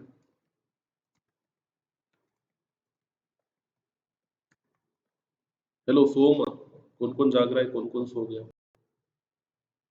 प्रॉफिट बताओ, कंसाइनमेंट पे प्रॉफिट कितना है?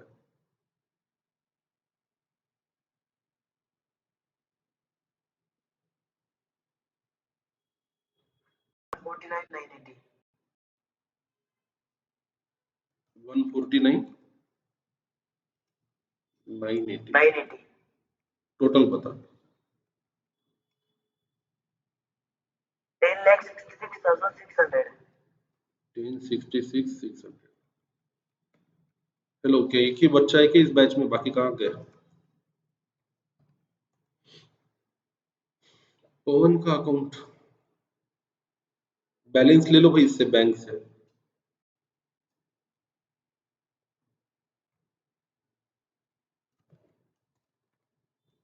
By bank 679,580. 6 नहीं रे, 79,580. बराबर करना। 640 की एंट्री की क्या तूने बिल रिसीवेबल की? 762 600 लेना। 39. 39,580. 39,580. 39 580. 5 80। देखो बाकी लोग चेक करो। Yes, sir. 39. 70,520 प्लस 12,500,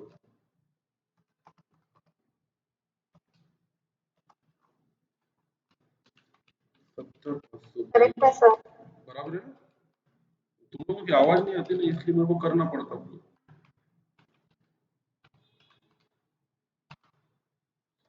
762 600 ये हो गया भाई, ये हो गया इन द बुक्स ऑफ डी है ये। इन द बुक्स ऑफ डी बनाया हमने कंसाइनमेंट अकाउंट और कंसाइनी अकाउंट। हमें इन द बुक्स ऑफ ए भी दिखाना है, ये इसी का रिप्लिका होता है वो, और कुछ नहीं। ये अपोजिट हो जाती है एंट्री, बाकी सब कुछ सेम रहता है।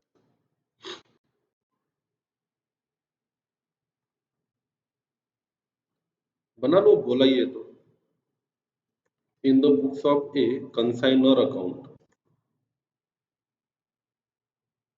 मतलब डी अकाउंट। तो ये इधर जो है ना, ये इधर आ जाते हैं और इधर की उधर चली जाती है, वो क्या होगा वो? तो ये बोलेगा बाय कमीशन, बाय कैश, जो उसके लिए सेलिंग एक्सपेंसेस है। ये बिल पेएबल हो गया उसके लिए, और इधर बाय की जगह टू लिखेगा, और क्या होगा? सब कुछ सेम।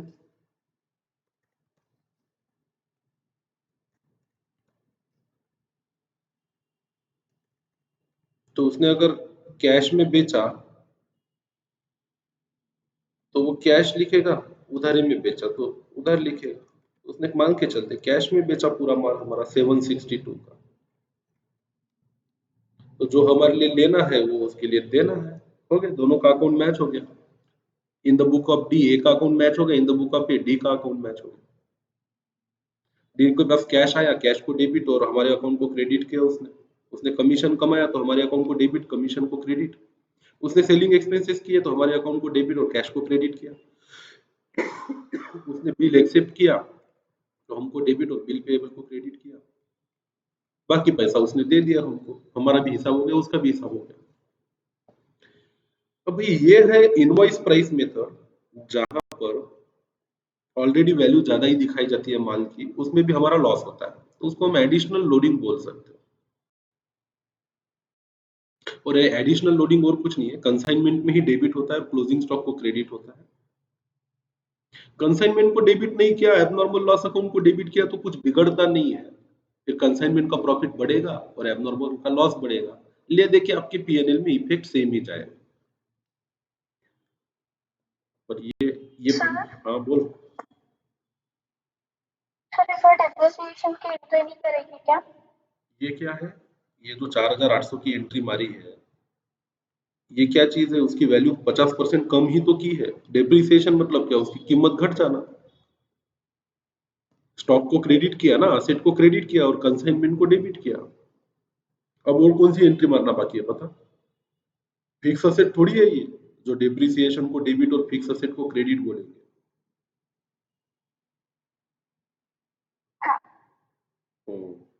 यहाँ पे डेप्रिसिएशन का मतलब उनका स्टॉक की कीमत का घटना है। देखो अब अगला क्वेश्चन आप होमवर्क कर सकते हो क्या? एक शॉप दिल्ली ने परचेस किए 10,000 मीटर ऑफ क्लोथ और ₹2 लाख। और हाँ बोलो। सर एक मिनट इस क्वेश्चन में क्लोजिंग स्टॉक अपने 1,44,000 आया ना, बोलना। लेकिन उसमें से तो 20 यूनिट की कीमत तो 400 थी ना, हाँ 20 यूनिट की, हाँ, तो उसका 180, 800 इंटू 180 करें। एक मिनट रुक जा, तेरे लिए समझा देता। चलो, एक्चुअल कॉस्ट ऑफ 180 बाइसिकल्स या cost oblique NRV of 180 bicycles of closing stock. Cross check बोलेंगे इसको कि हमने जो किया वो सही है या नहीं। पहला ए,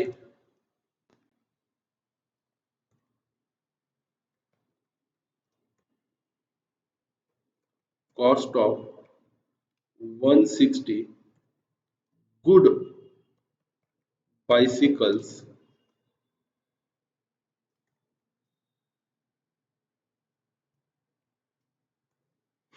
इज इक्वल टू, हमारे लिए कॉस्ट तो 640 थी, ये बात तेरे को समझ में आ गई, और 180 बचे हैं, बराबर है। तो ये तो कीमत हो गई बेटा 640 मल्टीप्लाइड बाई 160, ये हो गई 1,02,000 रुपए की। ठीक है। दूसरा, NRV of 20 damaged bicycles is equal to, ये तो 400 मल्टीप्लाइड बाय 20, ये हो गया 8,000 रुपये।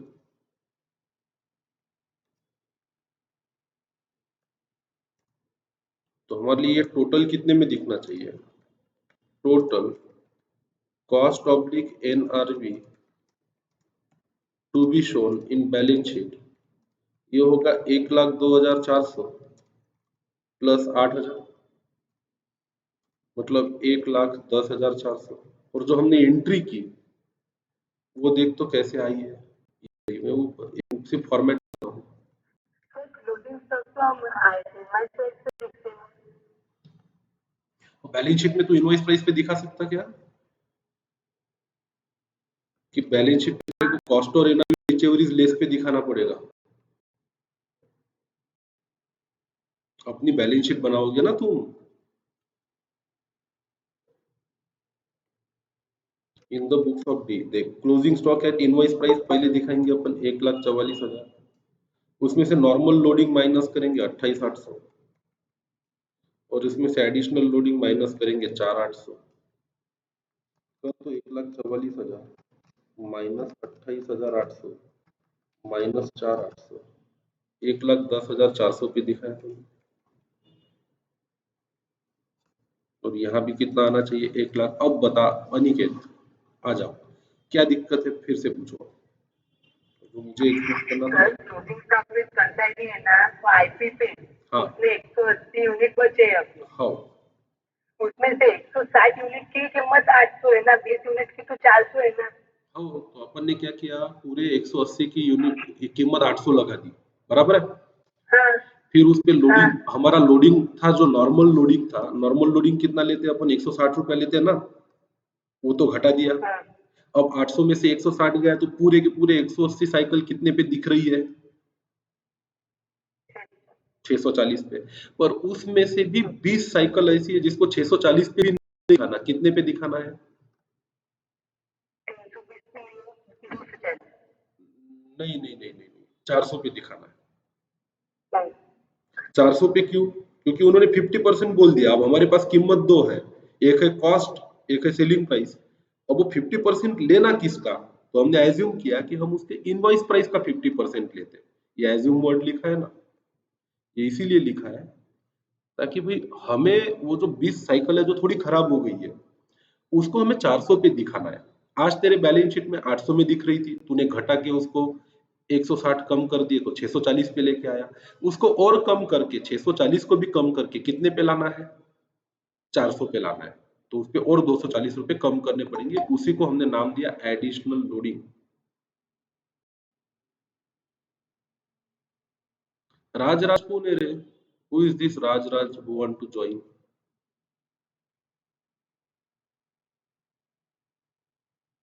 अच्छा, एक नए विजिटर आए हैं, ये राज राज है आपका आईडी, कौन है? मैं जान सकता हूँ क्या? Who is this Raj Raj?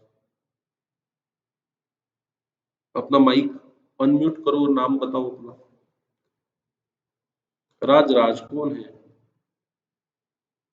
Hello hello, अपना नाम आपको पूरा अप टू डेट रखना है, लाइव क्लास के लिए जो है वही रहेगा। देखो सबके नाम कितने एकदम रेगुलर है।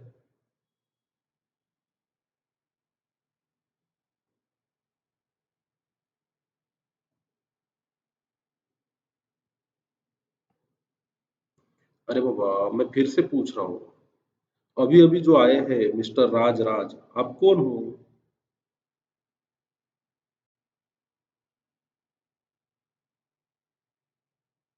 कमाल है, आवाज आ रही है कि बाकी लोगों को मेरी? कहाँ चले गए मिस्टर राज राज? आए थे और चले भी गए, गया। चलो ठीक है, ऐसे कोई बाहर के थोड़ी ना आ सकते लाइव मीटिंग में। Come back. अच्छा अनिकेत, फिर से तेरे क्वेश्चन पे आते हैं। अब बता, और भी डाउट है कि समझ में आया क्या किया? अनिकेत कुछ बोल रहे थे अपन, बीच में राजराज आ गया। समझा सर। समझा? बाकी लोगों का क्या सीन है भाई? कौन है बाकी? इधर देखो, अनिकेत अनिकेत है, मानसी टिकी हुई है, रुचि अभी तक है, दर्शन है, राधा है, दीप है। दीप बेटा आ रही है बात ध्यान में, अपन क्या पढ़ रहे हैं इधर? हाँ सर। ये बहुत सरदर्द है बेटा, सीए फाउंडेशन बोले तो। It is not like regular one. Kumkum गई क्या बात दिमाग में कि गई ऊपर से? समझा सर। रुचि, समझा सर। तो फिर टेस्ट में मार्क क्यों नहीं आते? समझता तो सब, पर टेस्ट देने बैठे तो अपना सब गलत ही होता, ऐसा क्यों? मतलब एक बार समझने के बाद घर पे पढ़ना चाहिए सबने। दीपेश, नहीं समझा समझा क्या होता है? जितना समझ रहा है तुम लोगों को, उसका रिजल्ट मेरे को दिखना चाहिए ना। तो मतलब है, नहीं तो मतलब क्या है?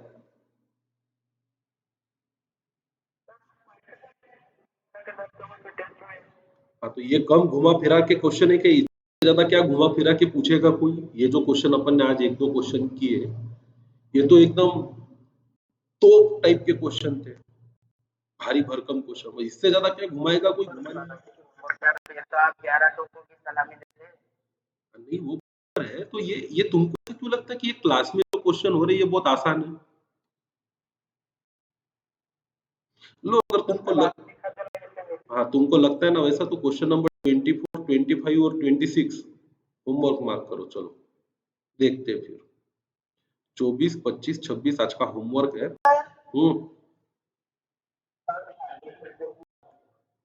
बोल दीप, क्या बोला?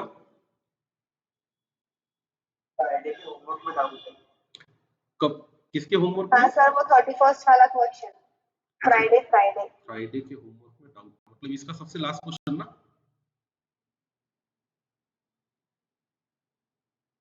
ये रीमा वाला क्वेश्चन, नहीं, लास्ट वाला नहीं, लास्ट पे है। ये रीमा रीमा वाला यही है हाँ। ना? हाँ। रीमा ने कंसाइन किए गुड्स, उसको बेचना था। हाँ, Sunita to get commission of 5% on sale at invoice price, 25% ऊपर के पैसे पे देना है। रीना ने रिसीव किया सुनीता से 75% एडवांस, इनवॉइस प्राइस का है तो security deposit. The account being settled by bank drop immediately on sales. During the year Reena ने माल बेचा वर्थ 360, उसकी इनवॉइस प्राइस थी 5 लाख इंक्लूडिंग फ्रेट है। सेल किया सुनीता ने 4,30,000 का। गुड्स अनसोल्ड है विद सुनीता, जिसकी इनवॉइस प्राइस है 1,50,000 और जिसकी कॉस्ट है 1 लाख, मतलब इस पे लोडिंग है क्लोजिंग स्टॉक पे 50,000। रीना ने रिसीव किया सुनीता से बैंक ड्राफ्ट 90,000 का। Certain remittance being in transit, कुछ पैसा आना बाकी है। Show the consignment account. अच्छा इसमें क्या दिक्कत है भाई? इतना तो फिजूल सा सवाल है ये, कर देता। सर क्लोजिंग स्टॉक और कैश कंसाइनमेंट। एक मिनट, कंसाइनमेंट अकाउंट बना देता, बाकी आप बना लेना। ठीक है, देखो वेरी इजी है।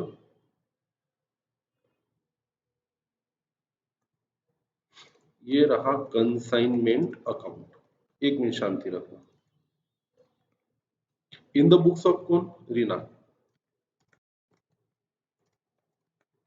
रीमा। यहाँ लिखता मैं पर्टिकुलर्स और यहाँ लिखता अमाउंट। ये तो एकदम फिजूल क्वेश्चन है रे। पर्टिकुलर्स और यहाँ लिखता अमाउंट। सबसे पहले तो उन्होंने मुझे दिया है कि माल भेजा 5 लाख का, तो यहाँ लिखूंगा to goods sent on consignment. ये उसकी इनवॉइस प्राइस है 5 लाख। इसका लोडिंग उन्होंने खुद ही दिया है मेरे को क्वेश्चन में, कैलकुलेट करने की भी जरूरत नहीं है। तो यहाँ लिखता मैं by goods sent on consignment, और भाई ये इसका लोडिंग है। बताओ तो माइक ऑन करके कितना है लोडिंग? 360 का माल कितने में बेचा था? 5 में, मतलब 1,40,000 की लोडिंग है इसके अंदर।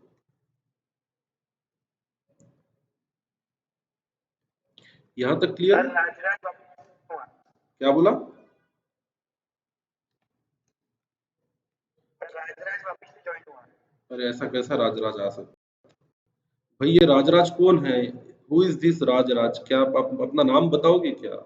कमाल का बंदा है यार। वापिस आएगा तो पता ना, तो उसको ब्लॉक कर देता हूँ।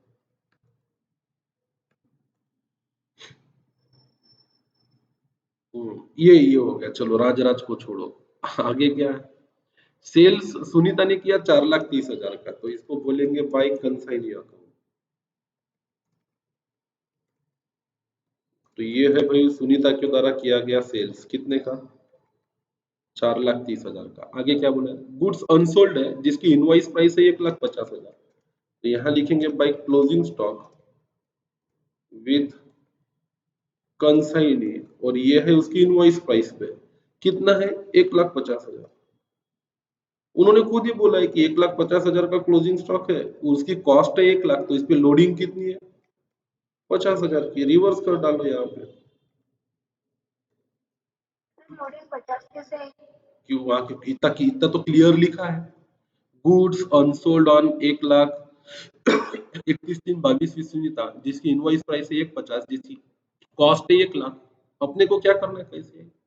उन्होंने खुद दिया है, उसमें कहां से दिमाग चलाओगे बताओ? तो क्या है उसमें ऐसा जो आप सोचो? 3,60,000 का माल 5,00,000 की इनवॉइस प्राइस पे भेजा, उसने कुछ माल बेचा कम ज्यादा भाव में 4,30,000 में, उसके पास जो माल बचा है उसकी इनवॉइस प्राइस 1,50,000 है, जिसकी कॉस्ट है 1,00,000 रुपए, लोडिंग तो 50 ही हुई ना। एक 5 पैसे का इसके अंदर खर्चा नहीं है। ये रहा आपका टू प्रॉफिट ऑन कंसाइनमेंट। बोल कितना था दर्शन? सर कमीशन भी है 37,500। अच्छा, टू कंसाइनी।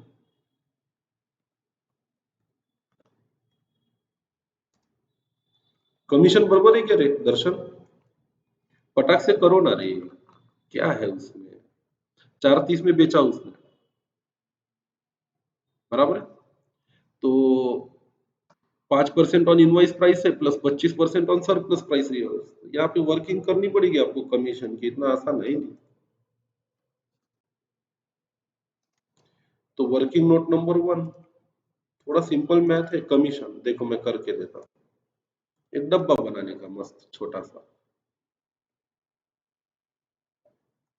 Particular amount.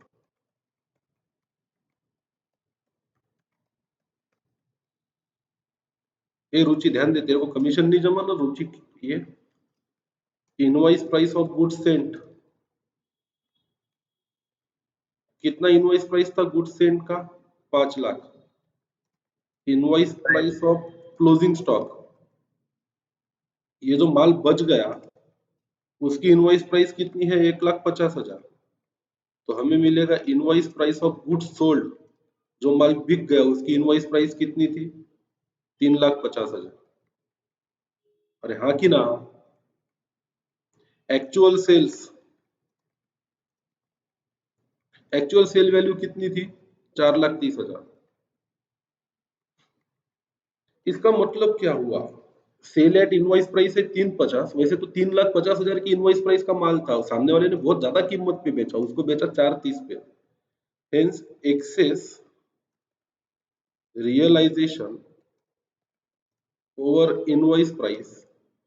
ये तो बिल्कुल सिंपल है। जो माल 5,00,000 का माल भेजा था, जिसको उसको 5,00,000 में बेचना था, वो बोल रही है 1,50,000 का माल बच गया मेरे पास, तो मतलब 3,50,000 का माल बेचा मैंने। कितने में बेचा? 4,30 में।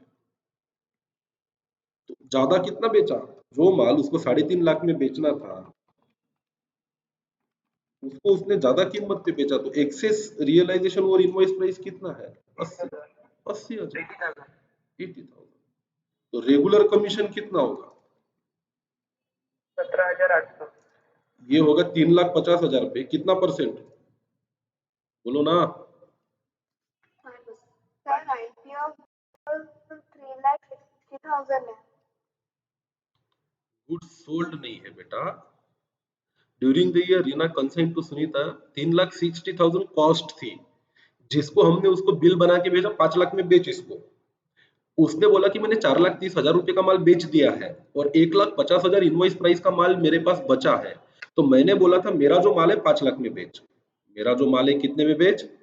5 में। ये देखिए यहाँ पे फिर से ध्यान दें, मेरा कहना था मेरा माल तेरे को बेचना है 5 लाख में। उसने बोला ठीक है, ज्यादा में बेचा तो चलता क्या? मैंने बोला बहुत ही अच्छा बात है, अगर ज्यादा में भी बेचेगा तो पैसे दूंगा। आखिरी में वो बोलती है कि मेरे पास 1,50,000 की इनवॉइस प्राइस का माल बच गया है। मतलब उसने हमारी कितनी इनवॉइस प्राइस का माल बेचा? 350 का। उसको कितने में बेचा? जो माल उसको 350 में बेचना चाहिए था उसने बेचा 430 में। मतलब हमारे को कितने पैसे ज्यादा लाके दिए उसने? 80,000। तो उसका रेगुलर कमीशन होगा 3,50,000 का। कितना परसेंट है कोई बता भी नहीं रहा मेरे को। 5%। 5%। तो बोलो 3,50,000 का 5% कितना होता?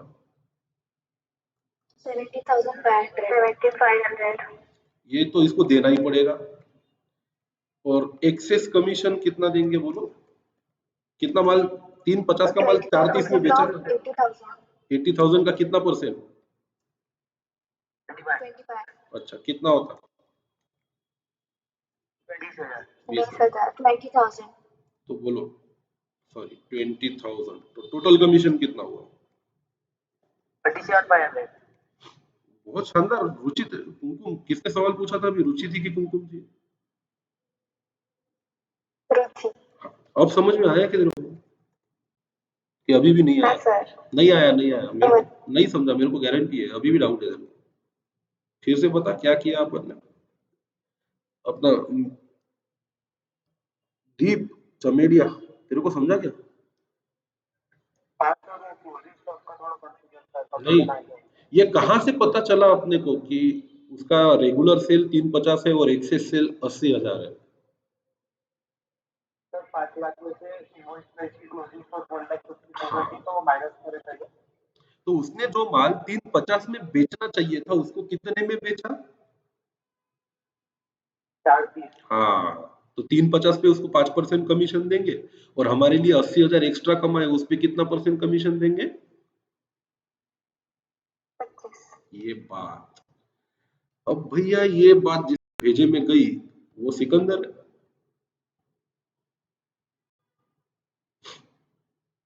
तो ये कंसाइनमेंट है हमारा 37,500। ओए होए। अब बता दे राधा प्रॉफिट कितना है? 132,500। 1,32,500। 132,500। शाबाश। टोटल बता दो दोनों साइड की। 7,20,000। 720 और इधर की भी टोटल कितनी? 7,20,000। Done done done done. मस्त क्वेश्चन था। डाउट आने आते जेन्युइन है, आ सकते हैं डाउट, कोई बुराई नहीं है। सर वो कैश ट्रांजैक्शन समझा। ओ वो भी समझा देता, उसमें क्या है। हाँ जो कर देता है सब कर देता मैं, डोंट वरी। अपना काम ही है समझाना। कॉन्सेप्ट समझोगे तो आसानी जाएगी। In the books of Reema consignee account भी बताता हूँ, बनाना पड़ेगा तुमको। कैश इन ट्रांजिट अगर समझना है तो जैसे हमने कंसाइनमेंट अकाउंट बनाया, हमें कंसाइनी अकाउंट भी बनाना पड़ेगा। चलो help me out with the consignee account. हमारे एजेंट ने हमारा क्या बेचा? माल। तो हमने तो इसमें क्वेश्चन में क्या दिया है कि हमको पहले ही कुछ बिल विल करना है। Reena receive from Sunita an advance of 75% of invoice price as a security deposit. तो मैं एंट्री करूंगा कैश को डेबिट और इस बैंक को डेबिट और इसको क्रेडिट बाय बैंक। इसको बोलूंगा एडवांस। कितने का माल भेजा था? 5 लाख का। कितना परसेंट लेना है बेटा 5 लाख का उससे? 75%। कितना होता 5 लाख का 75? कितना होता है? ये तो मैंने पहले ले लिया उससे। फिर उसने मेरा माल बेचा कितने में? 430 में। तो मेरे लिए रिसीवेबल है, तो मैं करूंगा यहाँ टू कंसाइनमेंट, ब्रैकेट में लिखूंगा सेल्स। वैसे साथ ही साथ डबल एंट्री मारनी चाहिए थी, इसको डेबिट और कंसाइनमेंट को क्रेडिट। तो मेरे को उससे 430 लेने हैं, उसको मेरे को कमीशन देना है ना।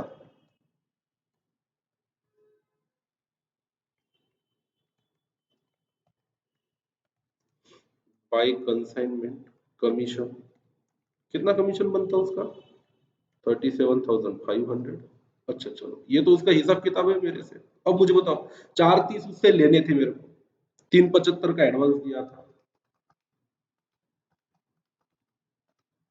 -37,500, 17,500 क्या दिया है आगे? और कुछ है क्या उसके साथ अपना हिसाब किताब? सर 90,000 उसने पे किए। 90,000 उसने पे किए, कैश को डेबिट और उसको क्रेडिट करेंगे बाय बैंक पेड। कितना बेटा? 90,000। बहुत ज्यादा पैसे आ गए अपने पास उसके। आगे क्या लिखा देखो, Rima consigned goods to Sunita to be sold at above invoice price. Sunita to get a commission of 5% on sales invoice price plus 25% ज्यादा पे। रीना ने रिसीव किया सुनीता से advance of 75% of invoice price as a security deposit. ठीक है। The account detail by bank की order on क्या sales. ठीक है। ड्यूरिंग द ईयर रीना ने कंसाइन किए सुनीता को 3,60,000 के कॉस्टिंग का गुड्स जिसकी सेलिंग प्राइस थी 5 लाख और इसमें freight sales by Sunita during the year 430 है, गुड्स अनसोल्ड है, इनवॉइस प्राइस 150 जिस पे लोडिंग है 1 लाख। रीना ने had received from Sunita bank draft during the year 90,000 और मिल गए थे। Certain remittance being in transit on 31/3/22 show the consignment. भाई इस क्वेश्चन में तो मेरे को ऐसा लग रहा है कि सुनीता से हमें 4,30,000 रुपए लेने थे सेल्स के, उसमें से उसने पहले एडवांस पे कर दिया था हमें 5 लाख मल्टीप्लाइड बाय 75%, 375। उसका कमीशन बनता है 37,500। बहुत ज्यादा पैसे लेने नहीं है उससे, 430 माइनस 375 लेने थे, -37,500, 17,500 बाय बैंक पेड। एक काम करो, यहाँ पे 90,000 नहीं चाहिए, 9,000 चाहिए। यहाँ कितना चाहिए बेटा? 9,000। तो उसने और बीच में हमें पैसे दिए कितने रुपए? 9,000 करो 9। अब उससे कितने पैसे लेने हैं हमें? बोलो ना कितने पैसे लेने हैं? 430 लेने थे, 375 तो एडवांस दे दिया था उसने, उसका कमीशन है 37,500, उसने 9,000 और एक बार पे किए थे बीच में। अब कितने बचे?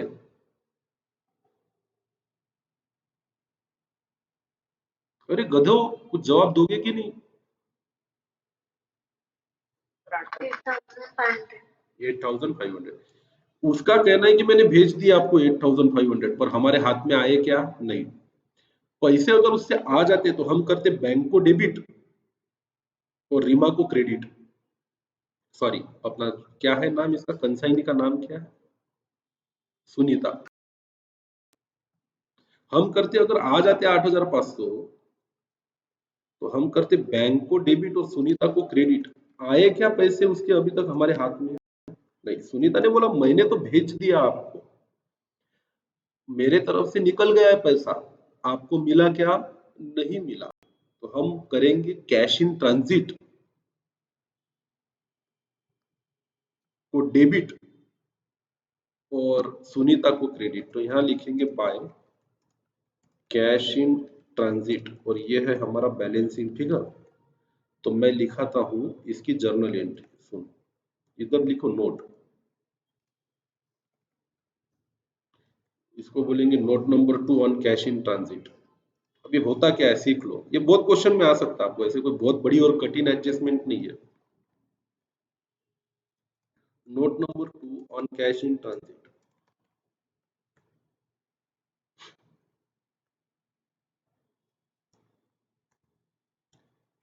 एट एंड लिखो ये, we can see that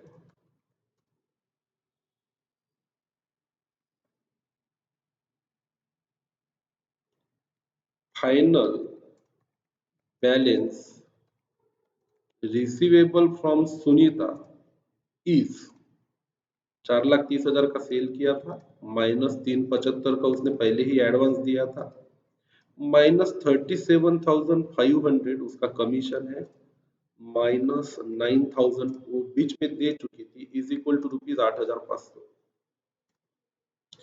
at the end हमें ये पता चला कि final balance receivable from Sunita 8,500 रुपया है। It is given that this amount is in transit. इसका मतलब ये अमाउंट ट्रांजिट में है, ये दिया हुआ है। इट मीन्स इसका मतलब क्या होता है, सुनीता हैज सेंट ₹8,500। सुनीता बोलते हैं कि मैंने पैसे भेज दिए, कितने, 8,500। बट हमारा नाम क्या है, Reema, has still not received it. उसने तो बोला कि मैंने पैसे भेज दिए, पर रीमा को अभी तक पैसे मिले नहीं है। Hence for Reema it is cash in transit. ये रीमा के लिए कैश इन ट्रांजिट है। फिर आप बोलोगे सर कैश इन ट्रांजिट क्या होता है, कोई बड़ी बात नहीं है। So Reema will pass following entry for book closing, क्योंकि हमारा बुक सही से क्लोज हो जाना चाहिए, तो रीमा ए एंट्री पास करेगी। अगर सच में कैश मिलता तो एंट्री पास करती कैश अकाउंट को डेबिट, 8,500 हाथ में आ जाते अगर ये 8,500, और टू सुनीता को क्रेडिट करते अपन, ताकि सुनीता से कुछ लेना देना नहीं है ऐसा पता चलता। ये एंट्री करते हम अगर हाथ में सच में कैश आती तो। कैश आई नहीं तो इसको नाम बदल देंगे, इसको बोलेंगे कैश इन ट्रांजिट। ये भी हमारा एसेट है। 8,500 to Sunita account being cash sent by Sunita is still in transit। तो ये जो कैश इन ट्रांजिट है ना, ये बैलेंस शीट में दिखेगा असेट में, जो हमारे पास एक्चुअल कैश है वो भी दिखेगा, और एक कैश इन ट्रांजिट है ये भी दिखेगा। अब समझा क्या? अब अगले साल क्या होगा कि वो पैसा हमें मिल जाएगा। यहां और एक नोट लिखता, at year end cash in transit will be shown on asset side of balance sheet। Cash in transit को दिखाया जाएगा asset side of balance sheet. when hence it is receivable। ये एक प्रकार का रिसीवेबल है। when the actual cash will be received, Rima will debit cash account and will credit cash in transit account। ये आपकी समझ के लिए कि ऐसा तो जिंदगी में कभी देखा नहीं सर हमने। कैश इन ट्रांजिट होती है, उसका क्या करना है, कुछ नहीं भाई। एक्चुअल कैश मिला क्या आपको? नहीं, पर आपको सुनीता पे भरोसा है। सुनीता ने बोला कि भेज दिए मैंने पैसे। हमने बोला हमको मिले नहीं अभी तक। सुनीता बोली यार मैं क्या करूं, मैंने तो भेज दिए, मेरे से मत पूछो, आज मिलेंगे नहीं तो कल मिलेंगे। तो हमने बोला ठीक है मान लेते तेरी बात। तो हमने उसकी बात मान ली और एंट्री पास कर ली, कैश इन ट्रांजिट को डेबिट और सुनीता को क्रेडिट। मतलब ये सुनीता का अकाउंट क्लोज हो गया। यहाँ पे सुनीता से 430 लेना बनता था हमारा, और हमने बोला कि चल भाई सुनीता ठीक है तेरा अकाउंट क्लोज हो गया, मेरे बुक में no balance BD no balance CD, खुश रह जा। और ये क्या चीज है, कैश इन ट्रांजिट नाम की कोई चीज होती है कि हाँ होती है। एक अकाउंट बना सकते हो आप जिसका नाम आप दे सकते हो कैश इन ट्रांजिट अकाउंट। तो आपको कैश मिला नहीं ना, तो आप एंट्री क्या पास करोगे, कैश इन ट्रांजिट को डेबिट और सुनीता को क्रेडिट। बैलेंस शीट में दिखेगा ये cash in transit asset side में एज अ रिसीवेबल। इसको अच्छे से पढ़ो, ये इंटरमीडिएट में बहुत काम में आता है। ये तो फिर वहां हवा भी नहीं लगती कैश इन ट्रांजिट क्या चीज है। फाइनल में भी नहीं समझता फिर बच्चों को। फिर हमारे ट्रायल बैलेंस बनेगा। ट्रायल बैलेंस में डेबिट बैलेंस दिखेगा कैश इन ट्रांजिट के नाम का। फाइनल अकाउंट में बैलेंस शीट में दिखाएंगे, असेट है हमारा। किसी से पैसे लेने हैं जो रास्ते में है। फिर एक दिन आएगा 10 अप्रैल, 5 अप्रैल, 4 अप्रैल को अगले साल 7,500 रुपये कोई लाके देगा, 8,500 रुपये कोई लाके देगा, बोले ये लो 8,500 आपके नाम से आया है। हम बोलेंगे ठीक है, अच्छी बात है, आगे तो आगे। एंट्री पास करेंगे, कैश को डेबिट, अब एक्चुअल कैश आया है तो क्रेडिट किसको, डबल सुनीता को क्रेडिट करेंगे क्या? नहीं है, क्रेडिट करेंगे कैश इन ट्रांजिट को, मतलब वो कैश इन ट्रांजिट जीरो हो गया, उसके जगह पे एक्चुअल कैश आ गया। फिर मेरा सवाल है, फंडा समझा कि जिंदगी में कैश इन ट्रांजिट बोलते किसको है? कि गया ऊपर से, अच्छे से समझा कि ये ज्यादा जरूरी है।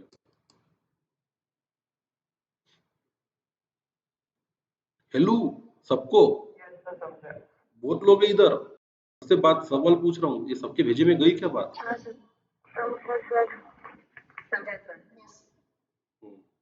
तो होता है कभी कभी क्वेश्चन में दिया जाता है कि सब लेना देना फाइनल हो गया पर इतना पैसा उसने भेज दिया हमको नहीं मिला, तो हमारे लिए कैश इन ट्रांजिट है, एसेट है, रिसीवेबल। अच्छा, कैश इन ट्रांजिट की एंट्री पास नहीं करते तो सुनीता के नाम से दिखते, जब अगले साल पैसा आता तो करते कैश को डेबिट और सुनीता को क्रेडिट।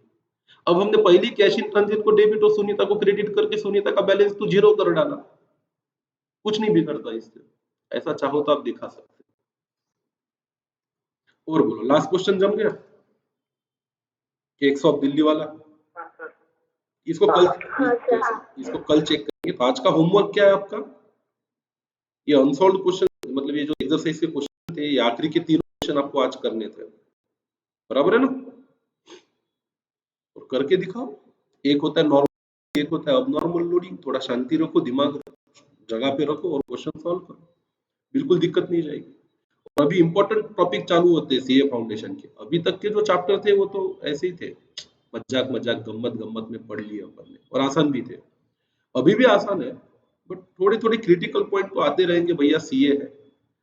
तो thanks for your patience, see you tomorrow. कल मिलते हैं, ये चैप्टर खत्म करके मैथ स्टार्ट करेंगे। और सुनो मेरी बात, फीस के लिए मैंने मैसेज डाला है, अब अपने पेरेंट्स से बात करो। अगर आपके 40,000 रुपए 11वीं 12वीं फाउंडेशन वालों के जिनके पूरे डिपॉजिट है, तो ही मैं अलाउ करूंगा, ऑनलाइन हो या लाइव हो या रिकॉर्डिंग हो। अदरवाइज मजबूरी में मुझे रोकने पड़ेंगे आपके लेक्चर, और वो भी इंपॉर्टेंट वाले टॉपिक्स। तो please please please talk with your parent, make sure कि आपका 40,000 रुपीज डिपॉजिट है।